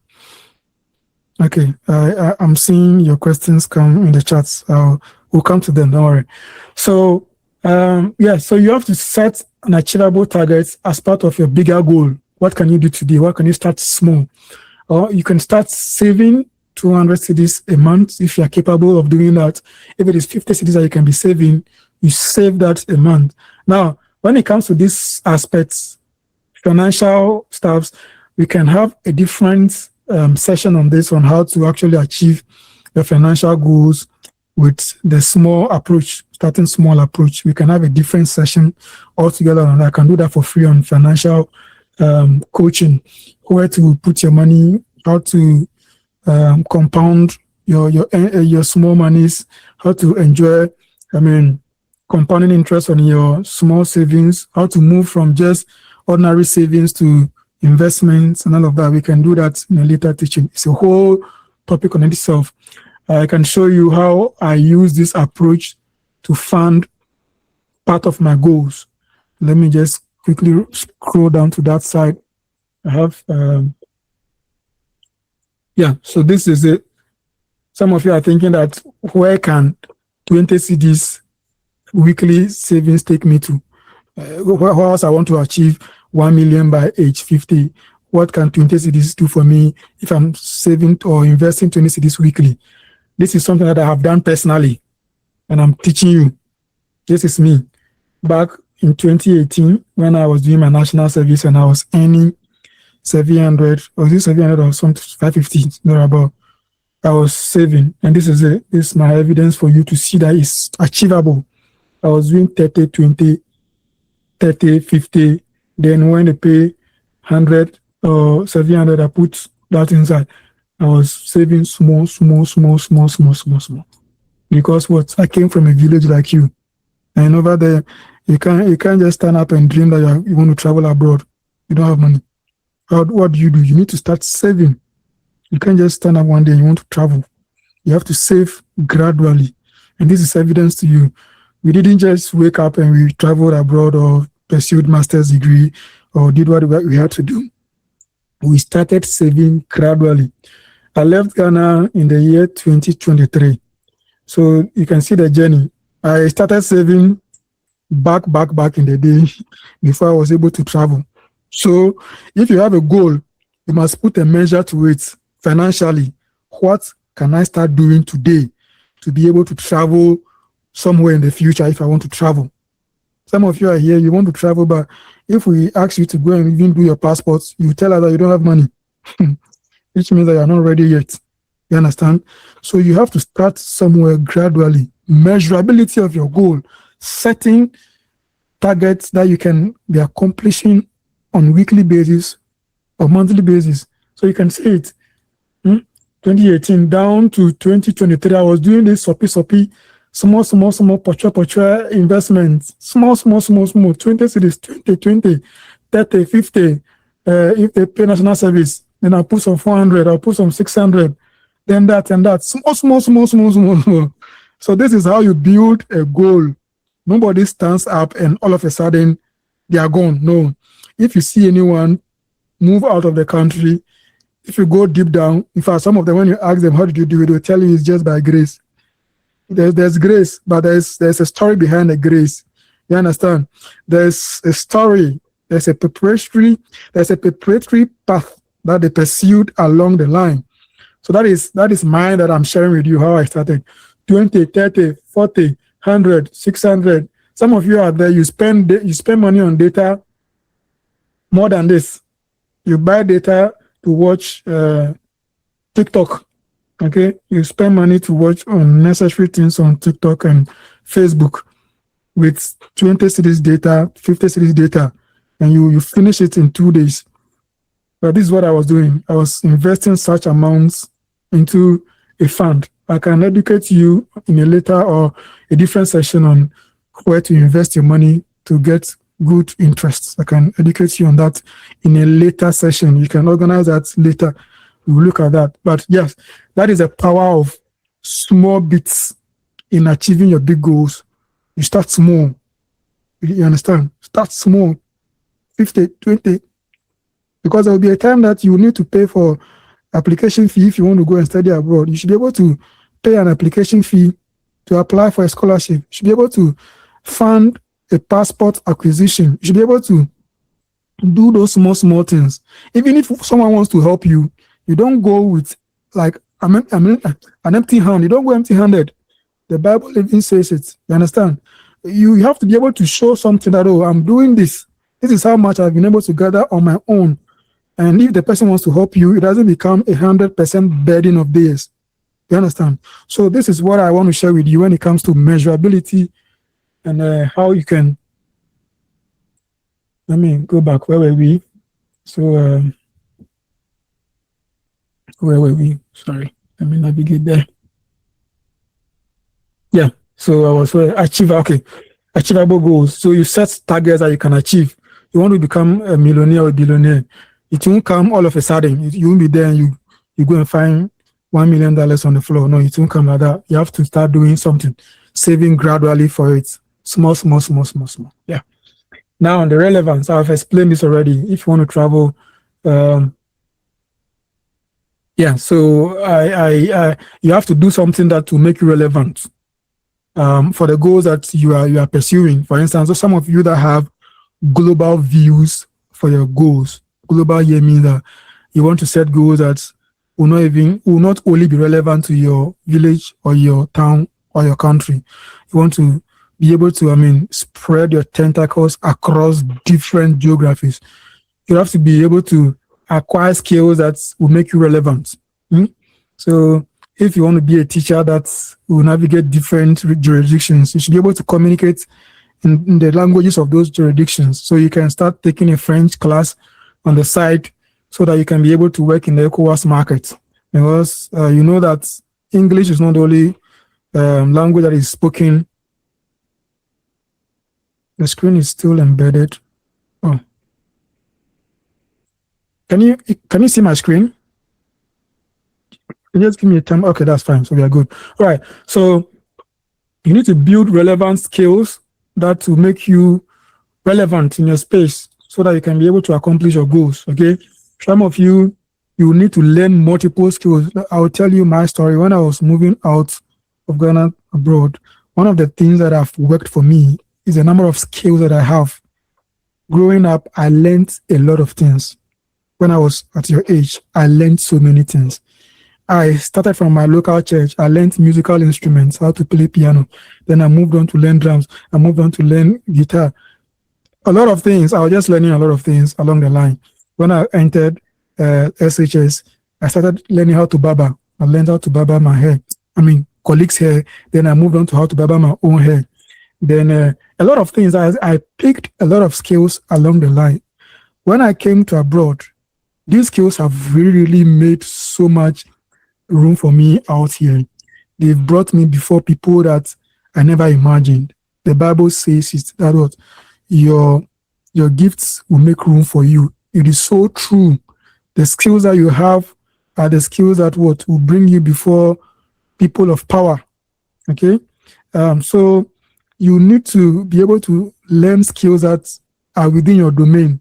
I'm not saying that you should go and learn musical instruments when you don't have the talents or the drive for it. There are different skills out there, a lot of skills that you can learn during vacations. Don't go and waste time at home. Learn something. You can start learning coding. You can start learning photography. You can start learning driving. Okay, these are skills that will pay in the future. Learn as many skills that are possible at this age. And you know what? The advantage you have at this age is that at this stage, you're able to adapt quickly. I mean, you learn things quickly at this age. Your mind is still fresh. You are still in a learning mode because you are in school. So anything that you pick to learn, you're able to adapt or grasp it quick. So this is a time that you need to learn so many things. You ladies, you can learn hairdressing, dressmaking, learn multiple bakery, everything. Especially if you want to travel one day, learn a lot of skills. Because when you come out here, you see relevance. You will see relevance, and you see those skills being put to use that will feed you in the interim before you get on your feet to be able to enter into the real professional space. So learn skills. Some of you want to become politicians. You want to become, all of those big things out there. Learn public speaking skills. Learn communication. You are in school right now. There are a lot of student groups on campus that are training you on different skill sets. But most of you go to school and you think it's just about the books. You go to lectures, and after lectures, you're back to your hostel. I don't want to do anything extra. No, university or tertiary is for a lot of things. It's actually called universal education. That is the meaning of university, universal education. You're supposed to learn universally, learn a lot of things. So you have to, if you want to become a professional, a corporate professional, a politician, there are student groups that you need to join whilst in school. Okay, there is this student group called Enactus. Most of you have it on your campuses. Enactus. They train people on how to speak publicly, do presentations. You can enter or join those groups and learn how to communicate, how to make impactful presentations, how to conquer stage fright, how to conquer fear. All of those things that you need to thrive in the corporate space are taught practically in some of the clubs on campus, like in Actus. You need to join those clubs and make sure that you're using the opportunity right. Some of you want to become politicians, like I mentioned. There are student groups on campus where you find people who want to become politicians join, like the TAIN and the TESCOMs. They are there. You have to join some, okay? Like I mentioned earlier about environment. You have to create that environment where you meet like-minded people. People who want to become politicians are in that environment. They are in TESCOM, they are in TAIN. You have to find yourself there and create that network, okay? And be able to make yourself known by them. Ghana, I'm so happy about the political space in Ghana right now because you see a lot of young people entering politics and they are doing wonderful things. The Edem Agbanas, Malik Basintale, Edujitamakul, all of those guys, if you look down their journey, you realize that they were in student politics back at the university. They were in TESCOM, they were in TAIN, and they were pushing hard over there to build what they wanted to become.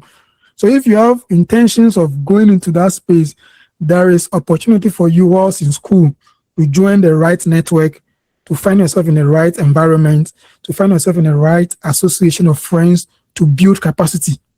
You understand? If you want to become a corporate professional, like I said, there is an Actus you can join.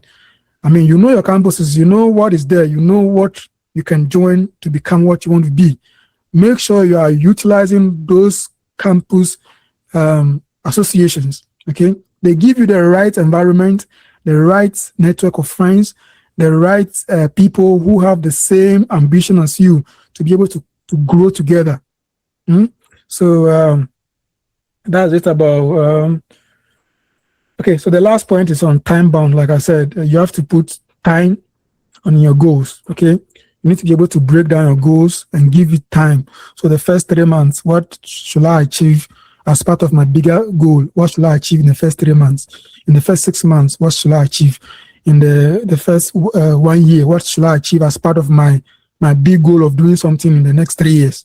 You need to be able to put that breakdown and time, you understand, on that goal. So for instance, I will complete my WASI by November 2025.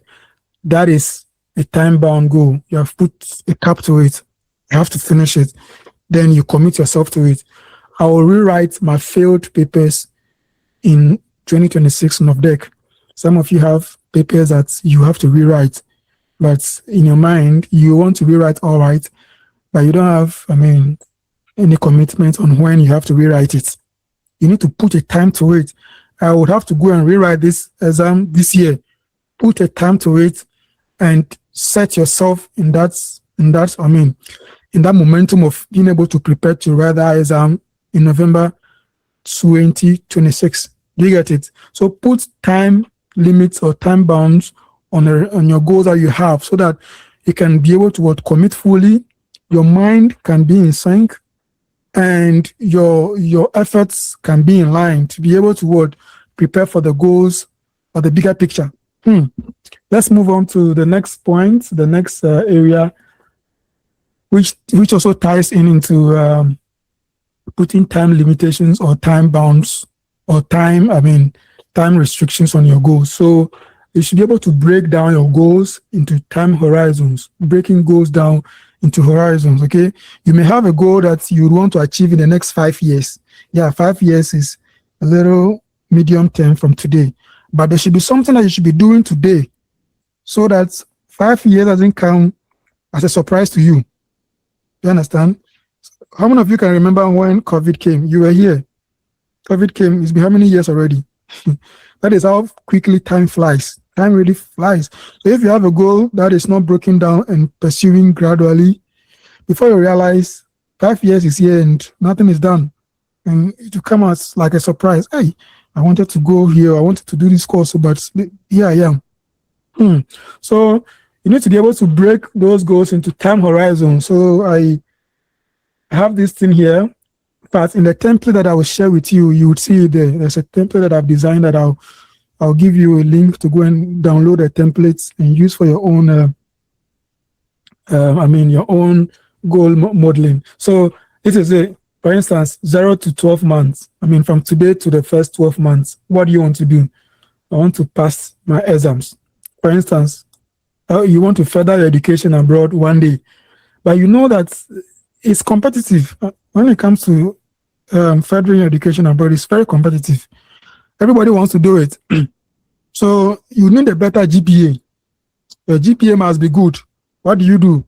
You have to start now. Today that you are in school, you have to make sure that you are tackling your GPA with alacrity. No room for any C or B. You must make sure that you are pushing that GPA to a globally competitive mark. Obviously, someone who has a first class has an advantage over you. Someone who has a second class has an advantage over you. So you must make sure that you are pushing your GPA to that top band now that you are in school, so that the journey can be easier after you are done and you want to pursue further. Even if you don't want to travel abroad and you want to go and do masters one day, your GPA still counts. If you don't want to do masters, if you want to enter the corporate world, sometimes your GPA counts. When they are listing and shortlisting candidates, they would pick candidates that have better GPAs over those who don't have it. That is mostly in a genuine recruitment process. They will pick higher bound GPAs over the others. So now that you are in school, make sure that you are pushing your GPA. Don't relax. You have the best opportunity right now as we speak. The fact that you are in school.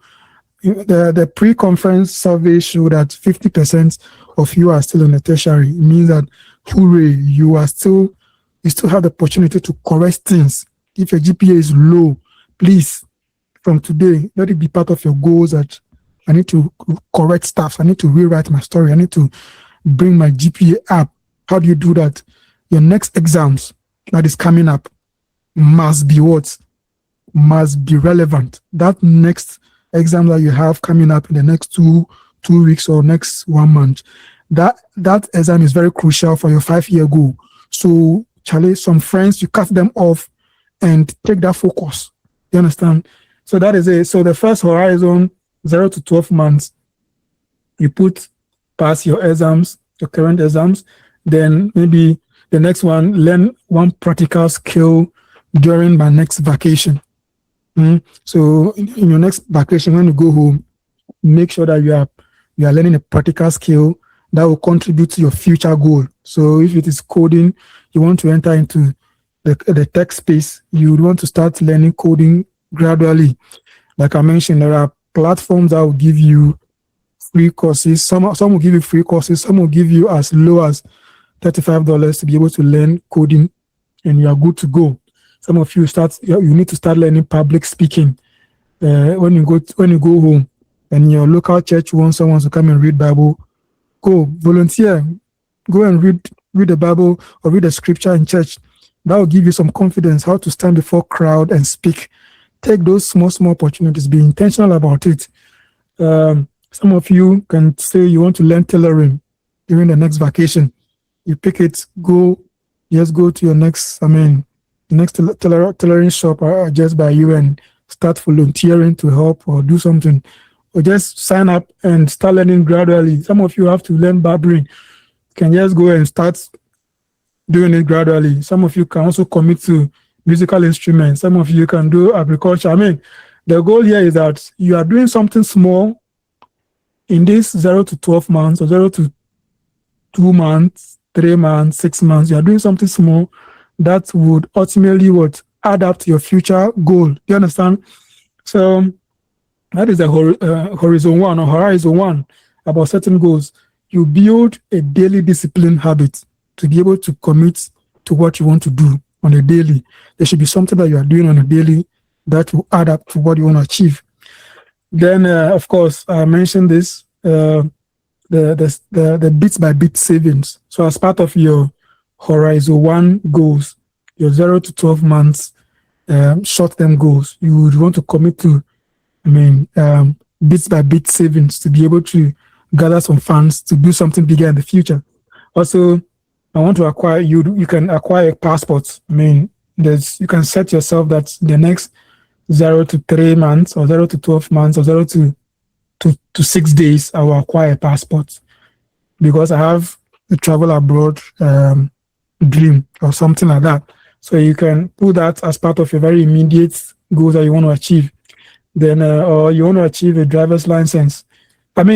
These are just examples of how you can set your immediate or short-term goals as part of your bigger picture goals. You understand? So you break that goal, your big picture goals, into smaller, achievable bits like this. Then the next horizon is horizon 2, where you begin to now expand it gradually. So after passing your exams for this term, the bigger picture is to complete your education, of course, and to have a better GPA on completion. You want to launch a small income source. Something small that you can start making money to save more, build a professional network. Please hold on for me. Let me connect my. Okay. All right, I'm back. Yeah. So the point is the fact that you need to break down your goals into smaller horizons. Okay. So you break them down from month 0 to 12 months. You break them down from year 1 to year 5, things that you can do within that year to make sure that you are on your way to what you want to achieve. Okay. Yes. So is there any noise in my feed? Is there noise?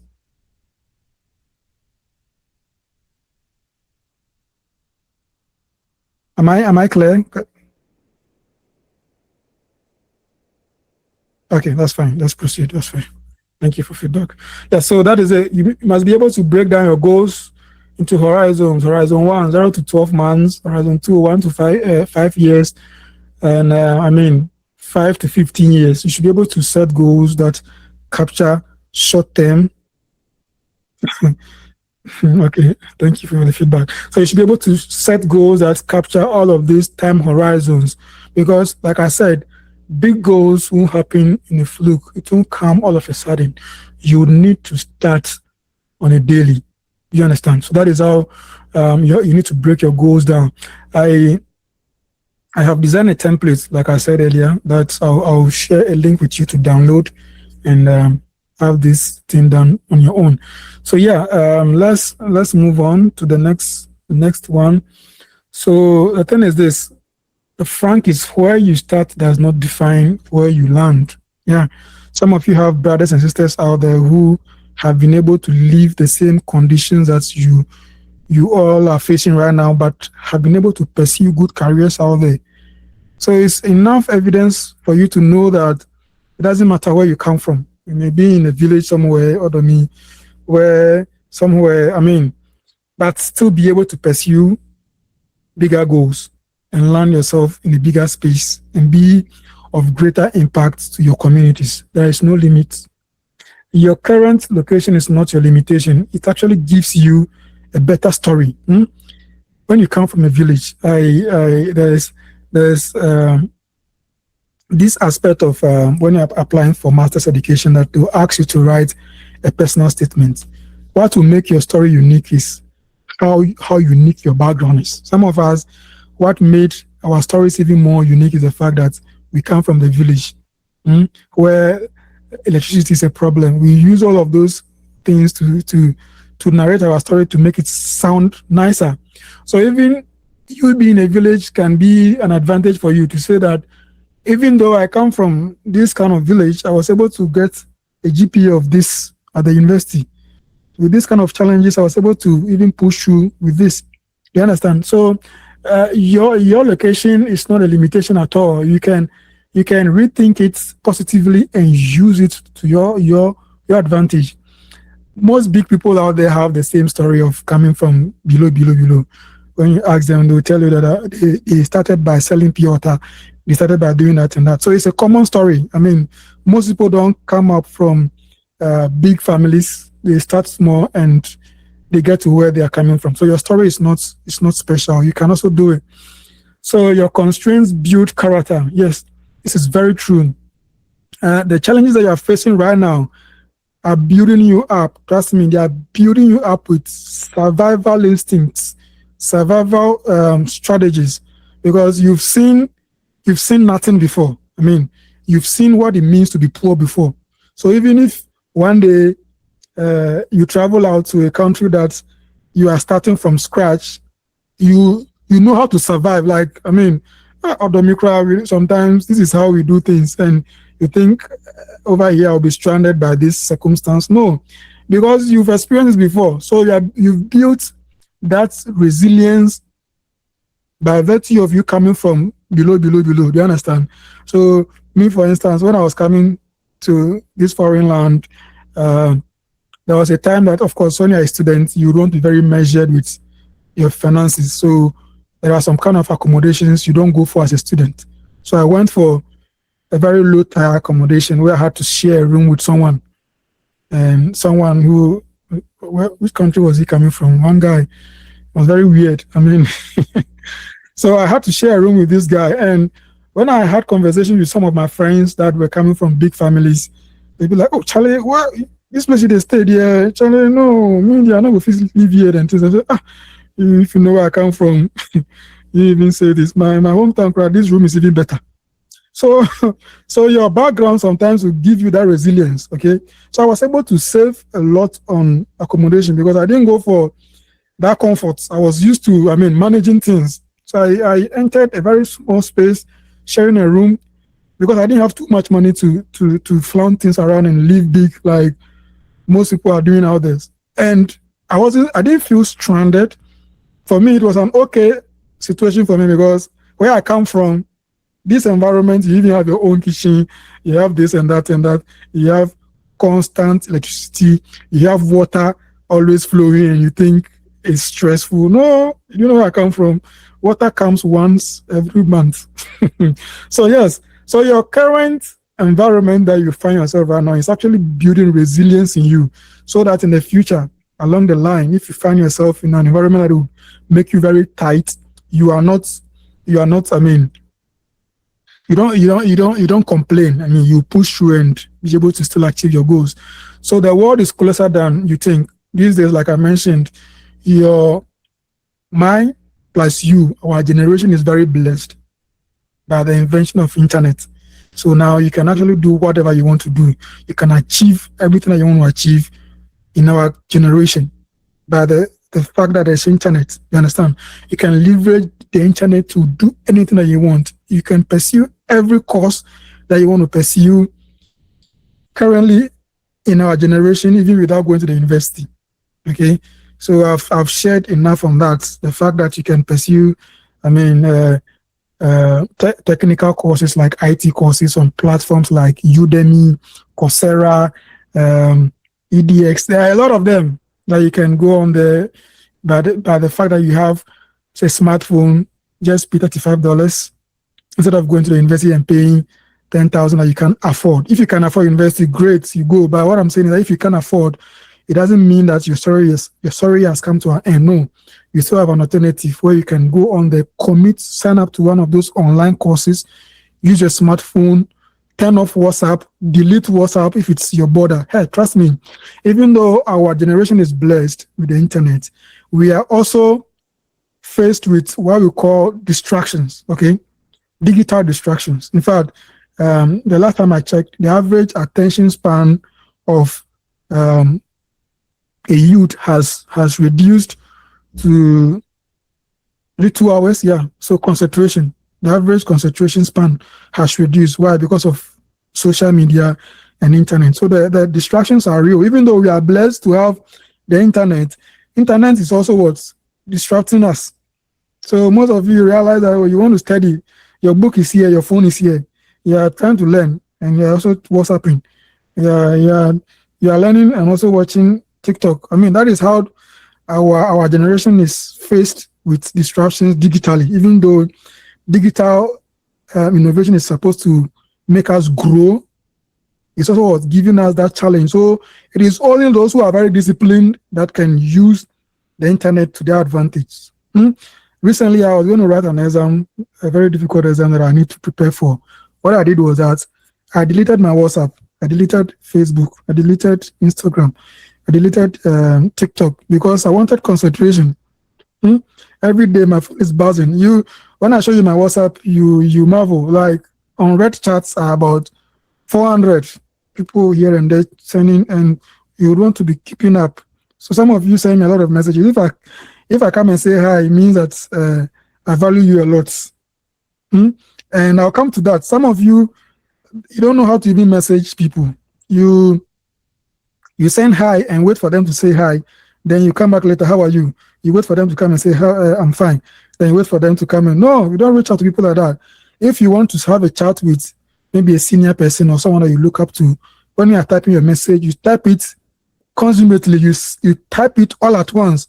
Hi, uncle. If you are chatting me for the first time, hi, uncle, my name is this. I'm in school, this and that. I want to do this and that and that and that. So that you go straight to the point, correct? So that when I pick the phone and I'm sparing some time to look on my chats, I see what you want immediately or what you want guidance on. I'm not saying you should be, I'm accepting money requests. No, I'm not saying that. That is not what I'm saying. What I'm saying is that if you want to chat about anything, you want guidance or anything that you are sending a message, send it consummately. Okay, if you are reaching out to a mentor, some of you want mentors. If you are reaching out to a mentor to ask for something, you don't send a mentor hi, then you wait that the mentor should reply, hi, how are you? Then the mentor will come and say, I am fine, how are you too? No, they don't have time for you. In fact, if they read your chats, it means that they are sparing some time to do that. So if they spare time to do that, they must see the entire message at once. Go straight to the point. Hi, uncle, I am this and that and that. I'm in school. I've finished this course. I'm thinking of doing this course and that and that and that. What do you think about this? Like write it completely so that when your uncle picks their phone and they want to read your message, they see everything at once. Not hi, how are you? How are you? I mean, what can you do for the person? The person is not fine. You can't do anything. So please, yeah, that is how you leverage the internet to your advantage. So yeah, back to that again, the fact that our generation is blessed. You can achieve anything that you want to achieve by using the internet. You can learn every course that you want to learn by going on online platforms, Udemy, Coursera. There is no excuse. Now, opportunities that didn't exist back in the day now exist. People are now learning AI animation on their own using YouTube. They do it, learn it, and now they are into business, doing their own animated videos, earning money, and all of that. That is how blessed you are, or how blessed our generation is. You can achieve everything that you want to achieve. There is no excuse anymore. And I know Ghana, they even do 3-night bundle and all of that. So it means that you can spare your night's sleep and learn things with free data. Look at how you are blessed. Just sacrifice the sleep, wait for 12 o'clock, wake up and pick your phone, log on to whatever platform you are learning whatever from. If it's video editing that you are learning, you learn it professionally. If it is graphic design, you are learning it using all the AI enablement that we have currently. You learn it. Everything is on YouTube. You can learn everything there. See, I learned data analytics from online courses. Even though I was doing financial innovation and technology, I learned data analytics, coding, all of that. I learned it on my own from different online platforms before coming to school even, and now launching a career in that space and all of that. There's a lot of materials out there that you can, chance on, learn, and adapt whatever skill that you need to adapt to be able to build your goals. Yeah, so there is no showstopper for you and I. Yeah. Your obstacles are real, of course. Like I mentioned, most of you, when we took the survey says that you don't have mentors, you don't have money, you don't have this and that, lack of opportunities. No, yeah, it's true. It is a fact. But like I said, resilient goals or future-proof goals that are resilient will still push through regardless of the obstacles that you currently have. So if you don't have money for university, no problem. I shared Allison's story. Allison was enrolled by the father at IPMC to pursue cybersecurity engineering. The father died along the way, and Allison dropped out of school. Allison didn't give up. He went on online platforms to buy those courses for just $35, learned it, adapted the skill, and did what he needed to do to get to wherever he wanted to get professionally. So no money. There are scholarships out there. Get Fund gives scholarships. There are student loans. There are different.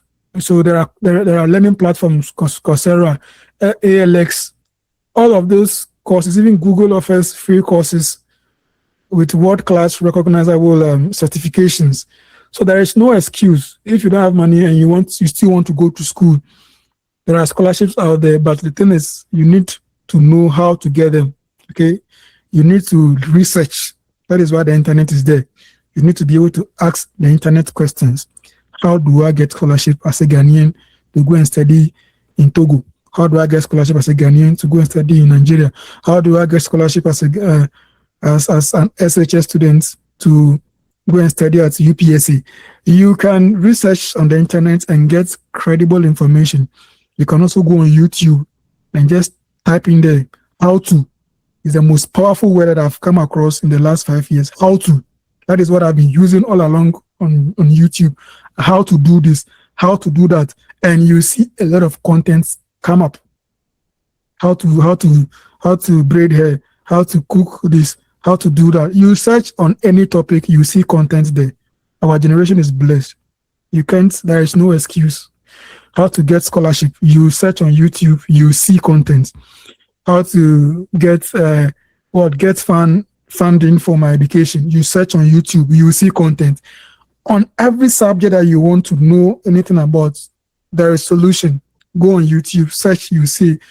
There is AI, you can even ask ChatGPT questions, you will get answers.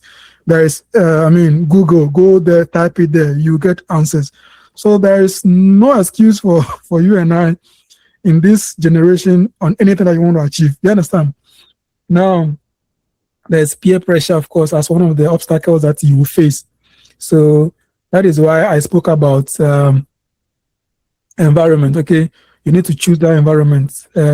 Know the friends that you roll with so that they don't pressure you on the negative things. I told you how peer pressure influenced me positively back in my NSS days, when my friends all around me were discussing study abroad, scholarships, applying, writing personal statements.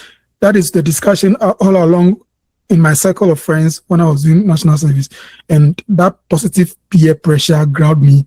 I owned the journey. And 5 years along the line, I was able to also chart my path. So make sure that you are really, really intentional about what kind of pressure will barb you. Like you guys say it. What kind of pressure will barb you? If you know that your peers are not going to influence you positively, please quickly cut them off. Some of you peers have influenced you to start smoking weed. That is bad. So know who you are rolling with and what association you are getting yourself into. Find one accountability partner who shares your ambition. Yes. So a friend who, is in the same space or is on the same journey as you, someone who reasons with you. So you share your journey with the person, and you get yourselves in check as friends. Charlie, we said that in the next 2 months we'll finish our GPA at 3.30. Charlie, how far are you learning this and that? So find those friends that would ask you questions that will put you on your toes. You understand? Yeah. And you distance yourself gradually from those who celebrate stagnation. There are people out there in the communities who, are comfortable with mediocre. They don't have any big dreams. They are just there and living by the day. Gradually distance yourself from them, okay? And of course, the challenges are real. Family expectations, conflicts. Have honest, respectful conversations about your path. Show evidence of your plan, and most family want success for you. So share it with people who you trust, of course. And some of you also say no role model. Yeah, it's real. A role model actually simplifies your journey. They show you the way. If they have walked that way before, they show you the way, and you walk that path, and simplifies your journey. So you can find role models all around. How do you find role model? I just explained to you how Allison's journey was. He was on LinkedIn and reaching out to professionals in his space. He was sending them messages, not hi, how are you? No. He was sending deliberate and intentional messages to those people, and he got mentoring from that side. You can watch YouTube on how to get a model. You can watch podcasts. There are a lot of associations out there that you can join. And of course, now, like I said, internet is available. You can connect with friends or some of us out here that you want to hear from by sending messages at once, okay, and ask for guidance. So there are no barriers anymore. Slow or no internet access. I think from the survey, 4.5 out of 5 means that we are close to getting 5/5 internet access. So there's not too much problem. You can download material. So what you can do is that if you want to pursue an online course, some of the online courses have download options where you can download the entire module onto your phone so that you don't have to always log on to watch it live. YouTube too has that function where you can one day go to a cafe and do it. Download whatever you want to download, save it, and go to your poor network area and pursue whatever you have to learn. Yeah. So that is it about obstacles, how real they are, and how you can overcome them. Now, your 90-day goal plan. Like I said, I'll be sharing a link with you to go and download a template that you use from tonight to set your goals. Your goals where you can split them into 90 days to 180 days, 1 year, 2 years, 5 years, that you can actually track. You understand? So I'll be sharing that link with you to download them. And so there must be clarity. You write. So when you get that template, you do this month 1, for instance. Month 1, you write clearly what you want to achieve. You write your top 3 SMART goals in the notebook or in the template that I will share. Now you know what SMART goals are.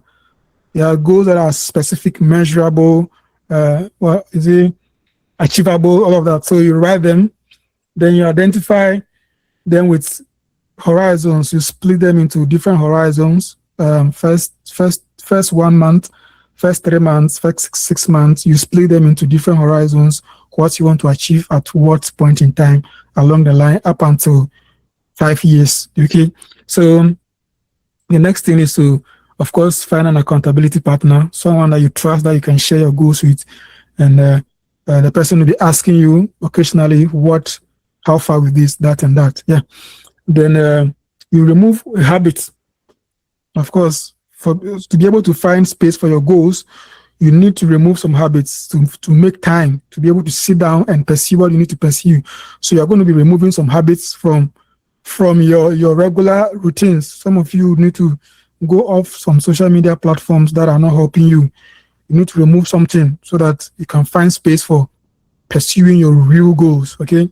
Then month 2, you put actions and momentum. You complete your first visible milestone that you set from month 1.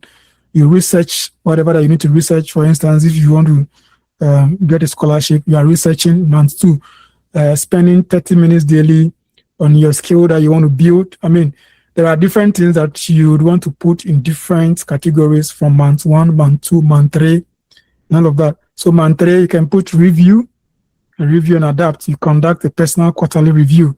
So maybe every quarter or every week or every month, you would want to be what? Sitting yourself down and reviewing your goals. Have I been able to do what I wanted to do? This, you check, this one is done. This one, no, I couldn't finish this. What happened? I need to be fast. Like, holding yourself accountable to your own goals. Do you understand? Then you also learn how to celebrate small wins that will motivate you. So if you're able to do something that you actually wanted to do, for instance, you wrote in month 1 that you need to, learn a skill.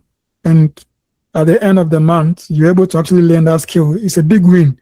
It means that you are very disciplined and doing the right things for your own self. So you need to be able to celebrate your own self. You can go and buy some small Fanta and drink and say that I'm celebrating myself that I was able to achieve something. That is how you keep yourself motivated. So so you adjust goals based on what you've learned. If there's any new innovation on the market that you think that your goals need to adapt, so you do some small changes and you keep going. You understand? Yeah. Now, okay, so like I mentioned, you need to, be tracking your goals, measuring them weekly, monthly, quarterly. You do that for your own self to be able to see if you are really making progress. That is how you become effective and achieve your own goals. Now, you cannot outgrow your cycle if you never change it. Like I mentioned earlier, some of you will need to change your cycle of friends. There are people out there who are in different gangs and cliques that won't speak for you. Won't help you move forward. You need to change those cliques, move away from them. Gradually, leave some friends behind and push forward. Leave some friends behind and make new friends that are serious. In fact, even in school, people who are serious by just looking at them. That is how it is. So you need to be very intentional by what? Befriending those kind of people, serious people who will motivate you to learn. People who will call you that, oh, Charlie, let's go for prep. Let's go and study. People or friends who, when you're at prep and you're looking on your phone, they can tell you that, Charlie, you've been on that phone for too long. Oh, Charlie, what's up? Come back and let's do this. So you need those kind of friends. And it's very crucial for you, those who are in school. You must be able to cultivate a serious attitude for your own self. Creating a brand that your friends will see as serious, okay? Your friends should be able to see seriousness in you whilst in school. Because tertiary, like I said, is universal. You are there to network, people to know you, and it should come back to pay you in the future. So if you don't cultivate a positive brand about yourself, for your friends to know that this guy is a serious person, you are missing a good opportunity to sell yourself. You understand? Because at the end of the day, when you finish school, see, some people will be employed earlier than you. Sometimes it's like that. And some will be able to refer you at their workplaces. But they will only refer people who they know are serious. Because when you come as a referred employee, you are putting your reputation on the line to say that, oh, I know this guy is a serious guy. So if we employ him at our workplace, he will do well. So if your friends don't know you as a serious person in school, they won't refer you when they see opportunity in the future. You understand? So be intentional about the brand you create for yourself whilst in school. Let your friends know that you're a serious person. You like studies. Don't go and do what we call ipokete. Those of you from Odomi know what ipokete means. Ruffian and all of those kind of things. When you do that, your friends will see you as that. And in the future, you even come to mind when there's an opportunity somewhere to be referred for any kind of employment. So be very intentional about how you brand yourself on campus, the associations you join, the friends you make, and all of that. You understand? It all comes back to pay in the future. So find people who are a little ahead of you on your journey. So if you want to become a banker, you want to become an accountant, and you've set that goal for yourself, you need to find people who are already in that space, who are ahead of you, so that you can speak to them about their journey, to ask them questions. Oh, how did you do this? How did you navigate this path? How did you do this? So you need to find those kind of people to befriend, okay, or to take as mentors. And how do you get a mentors? I've mentioned it already. There's LinkedIn all over that you can get on, search for professionals, connect with them, and have conversations with them, and also be able to accept honest critics. If your friends, a friend that you've taken as your goal check partner, if the person is saying that, Charlie, you are not doing this thing right, you are not pushing, you should be able to stand that critic and respond positively and get back on track. That is why you need those kind of friends around you, friends who will push you. Yeah. Okay, so I think we've done so much. Let's just move on from this. Now let's jump straight into how to complete your 90-day goal plan. If you have a different phone that you are using, you can scan this QR code, and it will take you to a platform that you would see a template that you can download and use in setting your goals. Otherwise, I'm going to share the link with you in the chat that has the template plus the workbook. So I'm sharing two resources with you. One is a workbook. The workbook is where you actually have blank spaces that you can write your goals and break them down into horizon 1, horizon 2, horizon 3, first 1 month, first 2 months, this and that. So that is there. That is a workbook. Then there is a template. The template is what actually shows you an example that has been completed. I took my time to do that. So that template will guide you so that you know how to fill out the respective sessions. Okay. Let me drop the link so that you can download the resources.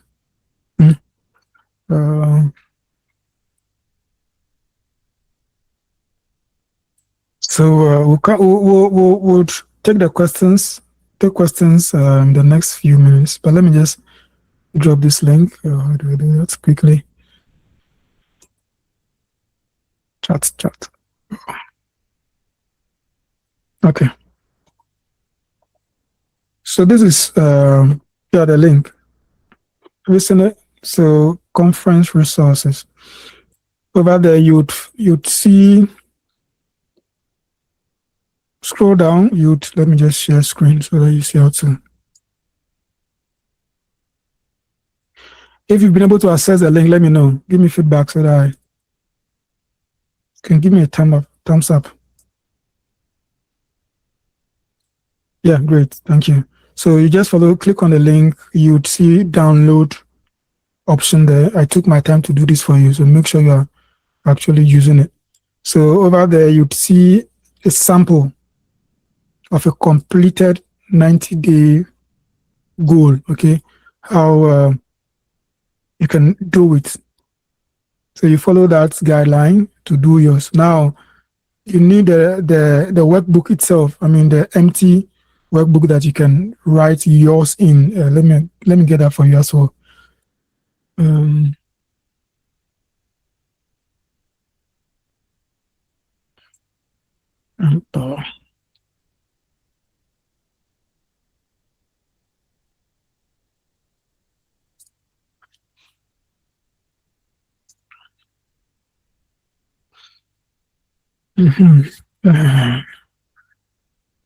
Okay, so if you scan, you'll be able to get the workbook. If you scan the QR on the screen, if you scan it, you'll be able to get the empty workbook. Otherwise, I'm just trying to drop the PDF version also on the chat. Okay,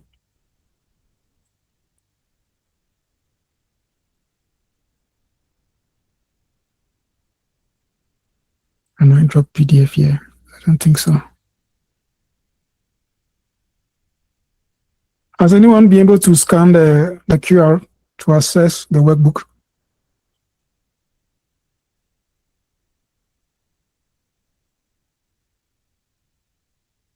Okay. Hold on for a minute.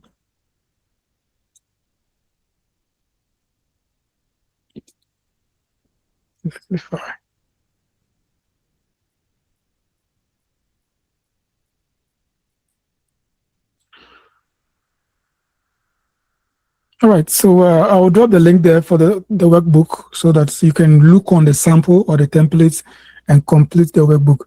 Whereas I do that, we can start taking questions, please. Priscilla?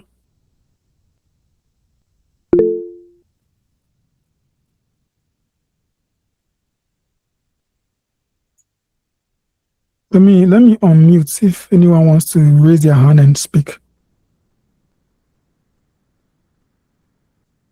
Okay, yeah, great. Sorry, let me do that for you quickly. Right. You're active. You can speak now. All right. Thank you for the insightful presentation. So our time is fast spent. So we'll go straight to taking the questions. Nixon, please, you can go ahead with the question you have.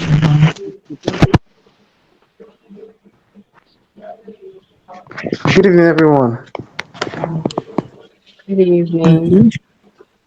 Okay, please. My name is Nelson, as you said earlier. Yeah. I have my question goes like this. First of all, I'm a student. I'm into training on automation engineering. Mm-hmm. Hello. Yeah, I can hear you. Yeah. So I have a problem. As you said, we can go to G.R.O.W. We have all these AI agents. With the G.R.O.W, ChatGPT, to get more questions, which helps more effective and all of that. But one thing about it, it doesn't give me what I want. That is like giving it a garbage and it gives you garbage out. So I want to know if there is like an app that I can use to learn more about coding. Not that I don't know more about coding. I do code using a programmable logic controller that accepts C languages, but I want to still know more about C languages. I feel like I don't know more. I feel like I don't know more, but at least I'm able to do something from it involving automation with server drive and all of that. Yeah, I'm able to do it, but I feel like I need to know more because we've got to a stage that we're working on a product that needs us to build a web page for the machine. Yeah, the machine needs a web page like where other people can access it, have accounts and all of that. So I don't know if you can help me out with a platform that can help me learn more about coding, JavaScript, and all that, anything about coding and anything involving automation engineering. That's my question, sir. Okay, good question. So yeah. Of course, the platforms are there. Let me just drop a link. So the first one I'll recommend, if you want to take a full course on any of the programming languages that you just mentioned, JavaScript, Python, any one of them, there's Udemy. Udemy. Yeah, Udemy. I'm coming. Let me. Okay. Watch your screen. So there's Udemy that you can leverage.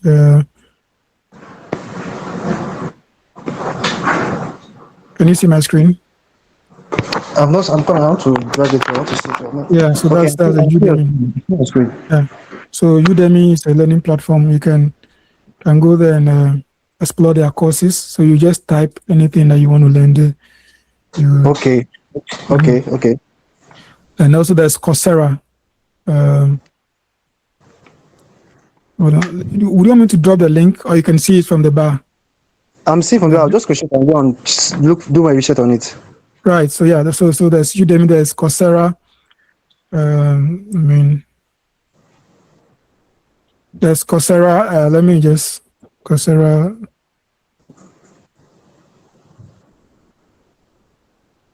So yeah. So when you research on Udemy, you know what to do. You just come here and search Java, whatever you want to learn. You go there. There's a lot of resources that you can get to. So there's a lot of them, and you see the amount, very cheap, 24. Okay. It's cheaper than going to the university.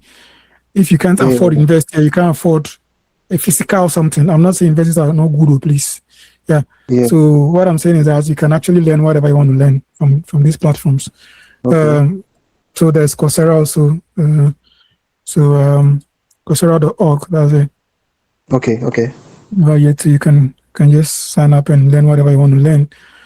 Then so there is also for programming. There is this.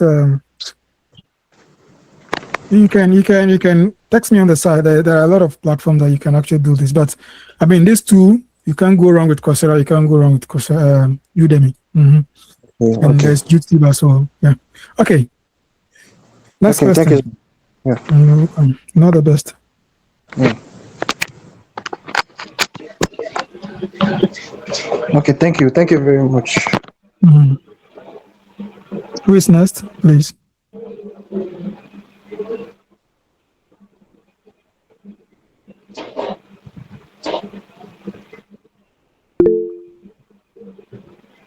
Mm-hmm. Hi, I can hear you. Good evening. You need to ask questions, so please. If you don't have clarity on anything that you think you need, clarity over, let me know. Don't go home with confusion on anything. Hello, so let me. I can hear you. Okay, good evening. Thank you for the very insightful session. My question is, you spoke a lot about how you need to sometimes put yourself out of your physical environment and the people around you to be able to set your goals and achieve. Mm-hmm. My question is, where do you draw the line, especially when your environment has it plays a big role when it comes to like maybe funding you or supporting you. But then at the same time, in the same space, you are not feeling like the support is there, like the funding and everything is there, but you don't feel the kind of support when it comes to like intellectually, or sometimes they don't even know what you are doing. They are just supporting because they have to support. So where do you draw the line between separating yourself from that environment and then still having access to the support they are giving you? That's my question. Yeah. I mean, it's a good question. So my answer is that where to draw the line is when you got that realization that this environment is not going to support me. You understand? That is exactly the point where you need to draw the line. The very moment you realize that this environment is not for me, you've tried and tested no funding, or funding is a different issue. I mean, you've tried and tested and realized that this friends or this space is not going to support me. That very moment is when you should draw the line. Do you get it? I was thinking you would ask how to draw the line. I mean, you can be radical, you can be soft, you can go gradual, try to gradually dissociate from the environment. Okay, so if it's maybe you have an association that you meet weekly basis where you discuss things that are not relevant for your goals. I mean, you start. You start missing meetings. So if it's weekly meetings, you go maybe once a while, go twice a month, and they will start seeing that you are not committed anymore, and gradually you can just stop from there. If it's a friend that is not going to help you, gradually take it gradually. And if you also think you can be radical, please go radical. Where radical means that all of a sudden, my jai, it's my future, please. I'm stopped. Nobody can arrest me. So that is it. The very moment that you realize that the environment is not friendly, please, you need to start doing what you have to do to move away from it and start gravitating towards a more friendly environment that can help you grow your goals. Yeah. Have I answered your question? Okay, I feel like my question wasn't so clear. With the environment I'm talking about, it's not even like having to do with friends. It's more like your family supporting you. But at the same time, they are some way, somehow, the barrier between you achieving your goal. But the support is coming in terms of like monetary terms and the money is coming. But some way, somehow, that same family is where you are not seeing, like, you get what I'm trying to say. So, yeah, that's a maximum where you draw the line, not even having to do with spending. Yeah, it's true. That one is very tricky. Yeah, it's very tricky because, of course, you need family. I mean, you need to have conversations. I mean, I believe in communication as much as you can. You need to be able to sit people down and have them.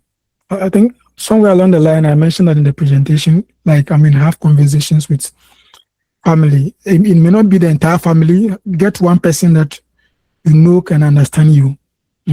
So if it's an elderly sister or an elderly brother, it can't be the entire family not in support.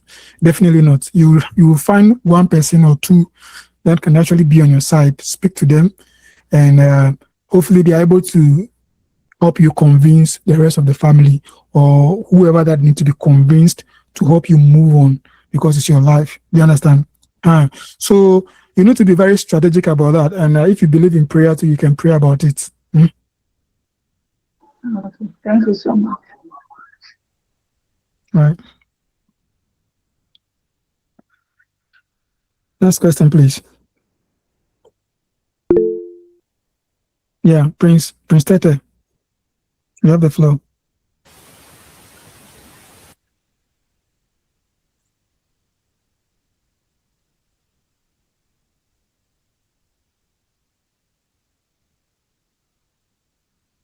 Prince Tete, you can speak. And if you are speaking, we can hear you. You need to unmute yourself.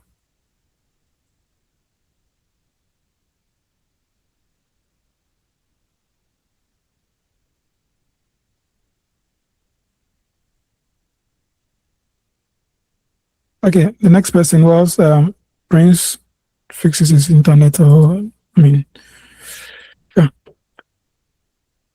Next person. So I've dropped the link for the forms, okay, in the chat. You can get it over there. You can get the link over there. So that link will take you to the real form that you can complete to fill out your 90-day goals. After the conference, I'll find a way to also give you the PDF version. Yeah. And now that you have the template, I mean, it's just the same thing, just that in the template that you have, it's already filled out. There are examples already there, so you just use it to be able to tailor it to what you need, okay? Who is next to ask a question?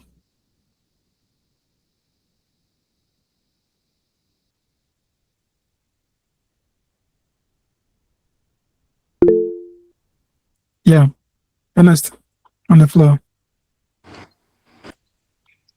Yeah, good evening and thank you so much for this wonderful presentation.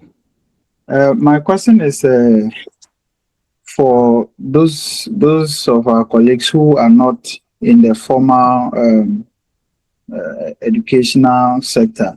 I mean, those who are taking apprenticeship programs. How do they also navigate through?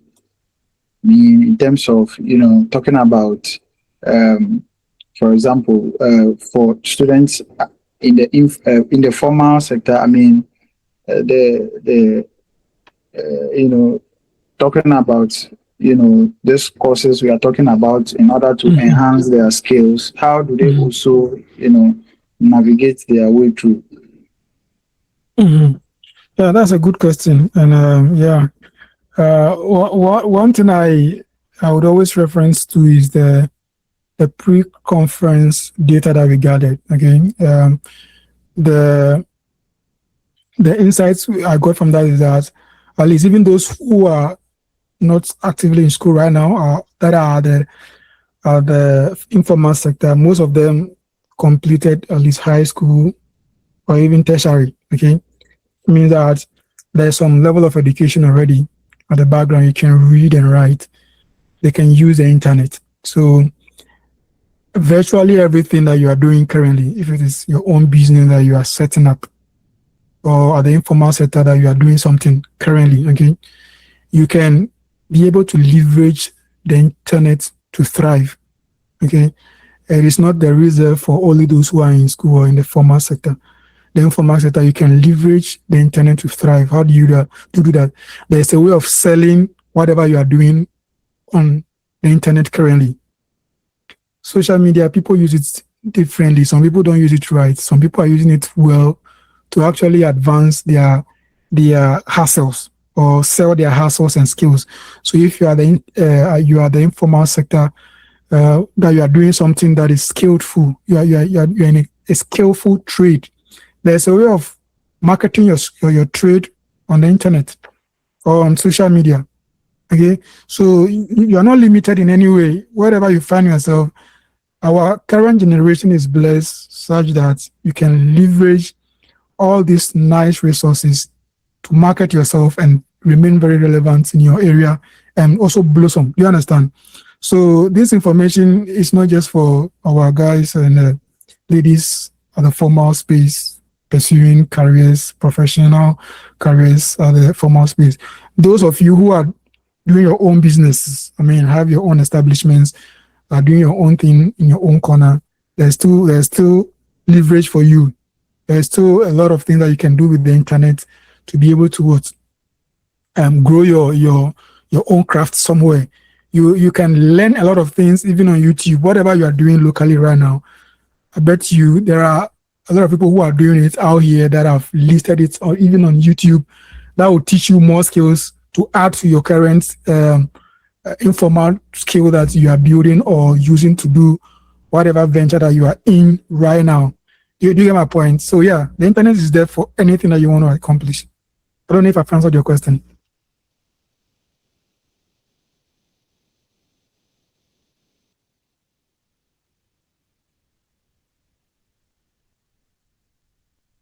Okay. Yeah, so just coming back to that again, recently I even saw a certain guy who is a woodworker, he's a carpenter. And he has a YouTube page that he shares his work on. So TikTok, that he shares his works on. Wherever he finishes any nice thing, he takes nice videos, speak about it, and posts it there. And you see people reaching out. Oh, can you make this for me? Where is it located? Can you do this for me and that and that? So nobody is disadvantaged in our current world. You have the internet to leverage. Social media is there. Make sure that you are visible. That is a very powerful word that we can use in a different session. Visibility is what creates opportunity these days. If you're not visible, people don't see you. Nobody knows what you can do. If you don't share it, nobody knows you. Do you understand? So even those of you in the formal sector, you need to be visible. What you can do with your hands, what code or programming languages that you can write. You need to be able to let people who must see it. Okay? Some of us come from backgrounds that are very conservative background that you want to hide in a space. So this thing, I don't want to show myself, or they'll say that I'm too known. No, in our current world, you need to be out there. You need to be visible to sell yourself so that someone can buy you as a product. You understand? Yeah. So that's it. Prince Tata again. Hello, can you hear me now? I can hear you. Okay, I want to use this opportunity to thank you once again. And my first question is, I have two questions actually. The first one is about, and when you began, you asked why some of the goals fail, and you said being in a wrong environment. So I wanted to find out that being in the wrong environment, is it a particular location or the mindset? Because now the world has gone digital and it's a global world. So I'm thinking that, and it's not actually about where you are, but it's about the kind of people around you and your mindset, because somebody can be in a typical village and still connect to and can still do something better, and somebody can still be in the city or whatever he or she found himself and can still fail. That's my first question. I want to know whether is it about the physical environment or it's about the mindset or where you what you plan to do. And my second question goes like, how can we monetize our career and our gift? How should we monetize it so that and we get value out of it? Thank you very much. Welcome. Thanks for that. Yes, so of course, the first question is whether or not the environment borders on physicality or mental or whatever. Yeah, so that's it. Yeah, it's a powerful question. And it's true, it's not just about the physical space. In fact, 90% of the time it's not. Okay, physical can count, but trust me, there are, like you said, there are people who are living in villages who have global mindsets that are doing bigger things and are even working for corporations outside Ghana, but are living in a village. Trust me, that those opportunities are there. And you can be at wherever you are physically, but if your mind, you know what you should do, if your mind is matured enough to know that it doesn't end at where I am, but I can actually pursue greater things whilst I'm here, then 100% such people are positioned to pursue, big goals, achieve their goals irrespective of the environment. So the other thing is that, Prince, it's not everyone that in the village knows or is enlightened enough to know even what is going on in the global space. Most of the time, you don't even get conversations around tech innovations that are happening in the global space. Why? Because the physicals also influences you. Your friends won't discuss that. So if you on your own you are not able to find it out for yourself, you won't know. Okay. So the most powerful thing right now is also information. If you don't hear it, how do you even start? If you don't hear that you can be in the village and still finish a course online and finish an internship with a company online whilst in the village and even get a job with a company in the US whilst in the village. If you don't hear that information, how do you even action it? So that is where the physicality influences. Okay. The people around you must be able to speak that to you. So your friends, the physicals, they count a lot. Now you've been able to hear this because you find yourself or you've ever found yourself in a space that has ever discussed that. So by virtue of that, now you know. So you can even still be in a village and do what you need to do and still have a global career. Perfect. But there are people out there who don't even know there is something like that exists. Do you understand? Because they are at where they are. The environment that didn't speak that to them. You are not exposed. You don't even hear anything about the AI thing that they are talking about. There's some people are some places that have not even heard about it before. There are people who live at certain locations that don't even have internet. So in that way, you are even restricted on what you can even see or hear or do. So physicality counts, but the most important and powerful thing is over here is your mind. If your mind is enlightened, you know what you can do. Even though you are the village or you are a deprived community, you know how to imagine a bigger career and pursue it. Even though you are there, 100% you are good to go. You don't have any environmental influences. You understand? Prince. So that is the first question from Prince. The second question is, which one again is that? Sorry, I... Yes, I'm okay, sir. The second question is how should we monetize our gifts and our career? Correct. Yeah. You know these answers. Monetizing, like I mentioned, visibility is the first thing. Okay. You need to create visibility for your own self.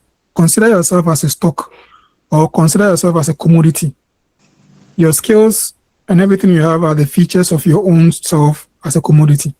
Now, if that is within you, nobody knows about it. You can't even get any kind of money or any kind of monetization from that if nobody knows about it.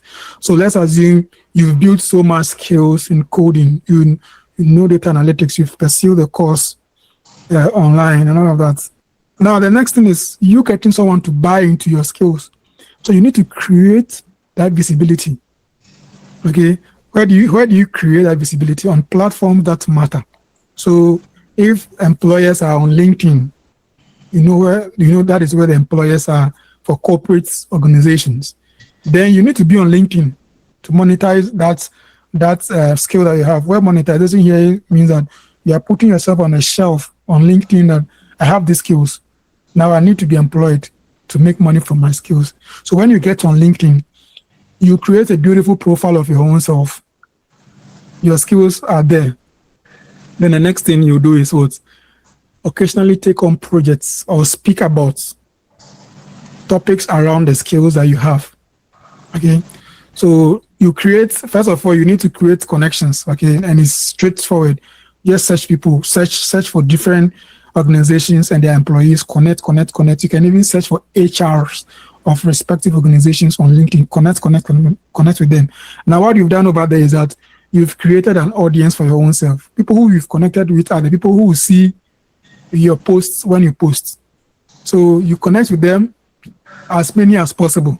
Then the next step is what? Start speaking about your skills. So maybe you can put a target that every week I'll share a post on my skill.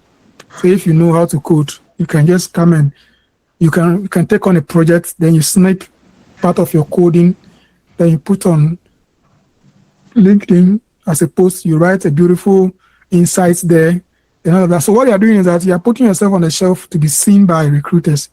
And indirectly, you are trying to monetize. Monetize here means that you can be employed and gain, income for that employment. Now, the other side is if you have a skill that is not like that professional skill that can be put on a shelf on LinkedIn, then you can use other media platforms, social media platforms. Of course, there's TikTok, there's Facebook, and all of that. You can be selling your skill there. You can be showing evidence of what you can do with videos, posts, and all of the nice things that you can do that will bring you money. So when you put it there, people will come and comment. You've seen it before. People share posts and they'll be like, some people come and comment, oh, can you reach out to me? Can you do this? Can you do that? Some of them will share their posts and put their numbers over there that if you want this product design for you, reach out to this. It's a direct way of like monetizing your crafts, your skills, and anything. So you can use all of those platforms. You can use TikTok. You can use Facebook. Just know how to design it beautifully to attract views and speak beautifully to attract people to view and reach out to you pretty much to monetize. And even aside that, you being reached out to, some of these social media platforms have upgraded on their experiences where they're able to give you room to monetize your account so that you are paid some tokens if you get a number of views. That is a very long journey you can also pursue. People are earning from it. If you want to do it that way, you can do it that way. You can monetize that way. But real monetization of your skill is creating visibility, letting people, your audience, know what you can do by putting it out there. Small videos, small posts, people see you and know you for this particular service. If you're into construction, if you're into electricals, if you're into anything that you are doing, you should be able to create short videos or small post there, and the algorithms will start recommending people who are searching for people around that crafts area. The algorithm will start suggesting you to them, and you'll be reached out to be able to monetize your skill, your profession, or your hustle. Do you understand? Yeah. If I've answered your question, let me know, Prince. Exactly, you've answered me, sir. Okay, right. Okay, so please, how often are you going to hold this conference? And I think we should get a team here in Ghana so that they should move to rural areas too, because the last time I've been to the village and I worked because I saw young ladies who's supposed to be in school, young guys who's supposed to be doing something all in the name of our eyes are open, but what they are doing is they are destroying their life.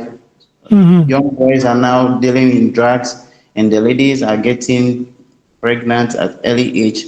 So I think they need this information to know what they should do at tender age. So please, if we can get a team where to go back, I'll be very grateful. Cool. Thank you. That's very cool. So there's a team already. Empower has a team over there in Ghana. That's, in fact, they invited me to come and speak to you. So there's a team already that is there. I I can't just tell 100% their scope if they want to move into physical conferences and community sensitizations. I don't know if they have capacity for that.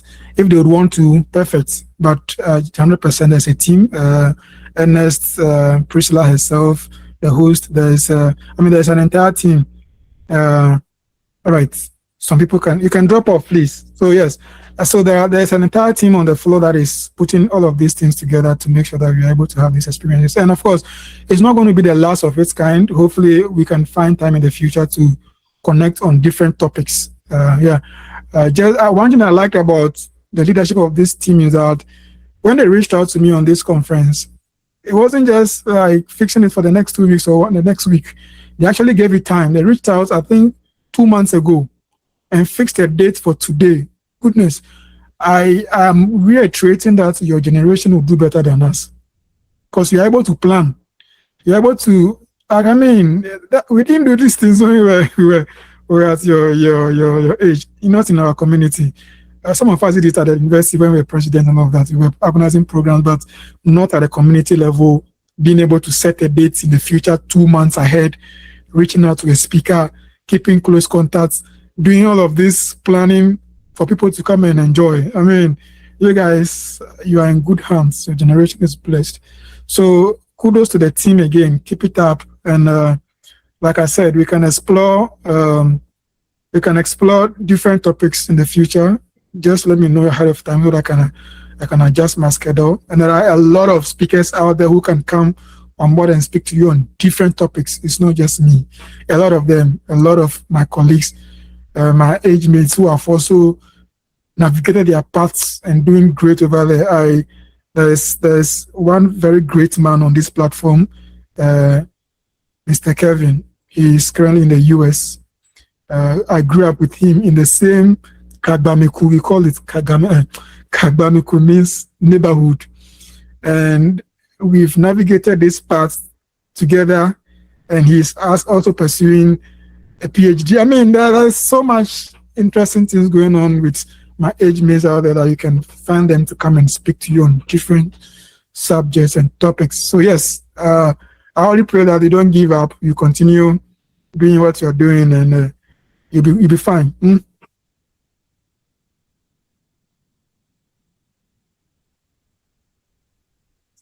Next question. Of course, you have the man.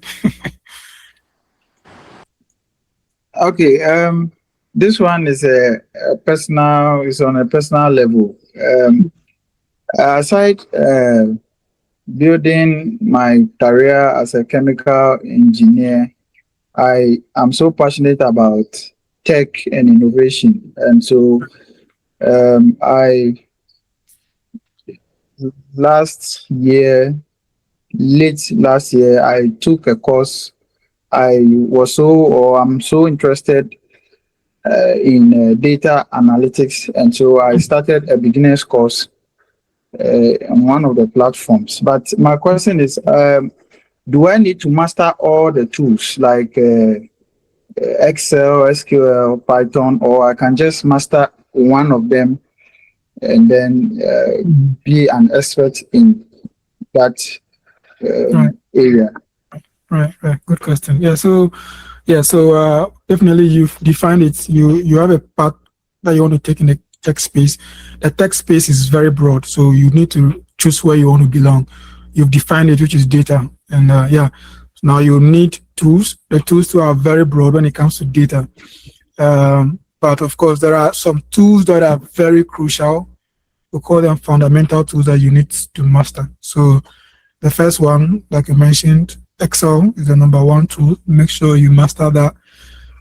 Go advanced on Excel. No pivot tables, no lookup functions, no all of those power pivots. If you're able to add VBA, you add VBA. Go hard on Excel. Excel is the primary one. Then the next one is SQL, SQL. You learn that because that is what you use for data querying as a data analyst, to be able to fetch data and draw insights from it. And so you need that as a primary tool. Then if you have capacity, you add Python. Python for programming. So Python for programming, you can do data analytics as well. So you can learn Python if you have capacity, but Excel and SQL for sure. Then you learn one visualization tool. Okay, you can add Power BI or Tableau to make you complete. So you need Excel as a foundation.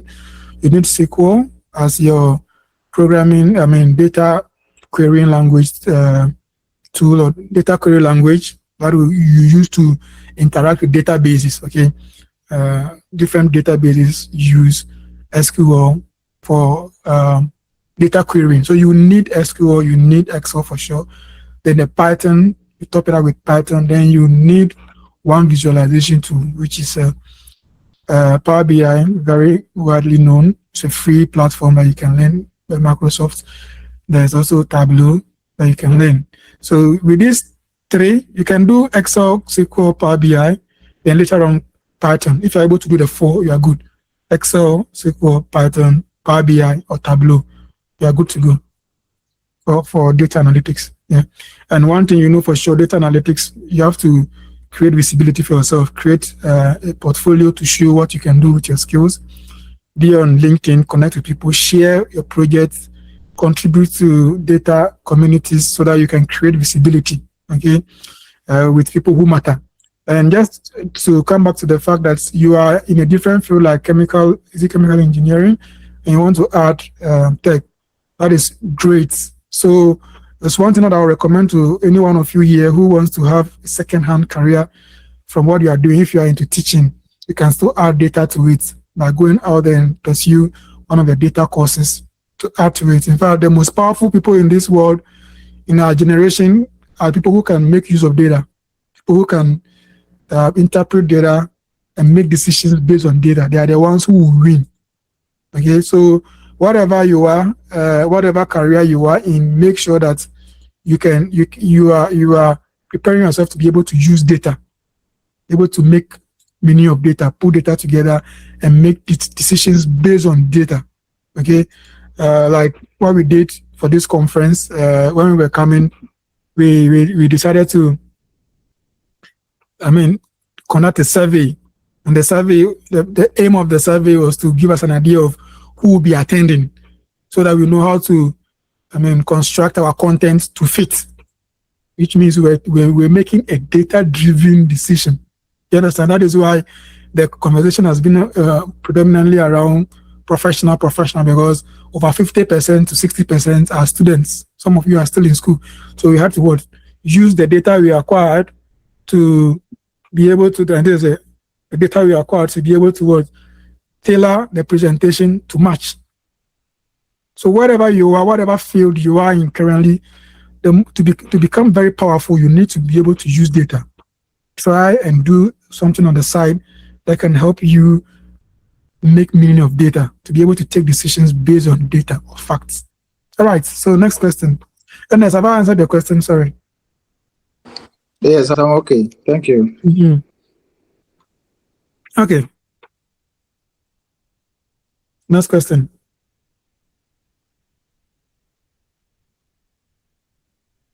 Who is next?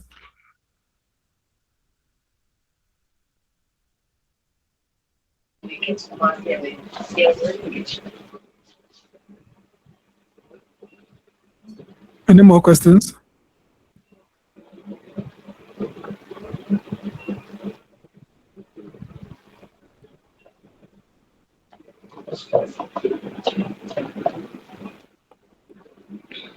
Okay, in the absence of, please make sure you ask questions. Don't go home with any confusion in mind, something that you didn't get clarity on, and you'd have it in your mind and go and battle on your own. No, don't do that. Make sure you ask for clarity, so that you clarify whatever is bothering you, whatever you didn't understand. Let me know so that I can explain. Okay? Right. I've shared all the resources with you. Again, this is the template that I shared. This is a 90-day goal plan. Make sure that when you leave this meeting, you are using this template to set your own goal plan So what I did, I used this sample Go. I broke it down into the Grow framework. Then, to the smart goal, I broke it down to the smart architecture. Then I moved it on to what? To the 90 goal, what's the name? The horizons. 1 month, day one to day 30, to second month, that is day 31 to day 60, what they should be doing. I have to write it down. Then to the first 6 months to the first 1 year, then the checklist over here to, measure or be accountable to your own self on how to see if you are on track. Have I been able to achieve what I wanted to achieve in the first 30 days? What happened? What should I do next? That is a weekly check for your own self. You need to market your own self like a company. You are putting yourself up for a good future. You need to be able to sit yourself down and audit your own self and see if you're doing well or you're not doing well. You understand? So use this. If you have not downloaded it, please check the charts. Go and download it. Then the other form too is there. That the empty one is there that you can have the spaces uncompleted. Then you can now write your own grammar there for your own self. If any one of you would want a review, we can discuss that. But I've given you a lot of information with all of these examples to be able to sit yourself down and push your own self to the goals that you want to achieve in future. Okay. In the absence of any other questions, we can start bringing the question down. So I'll pass or toss the microphone to you, Priscilla, to finish it up. Thank you very much. And bye-bye, everyone.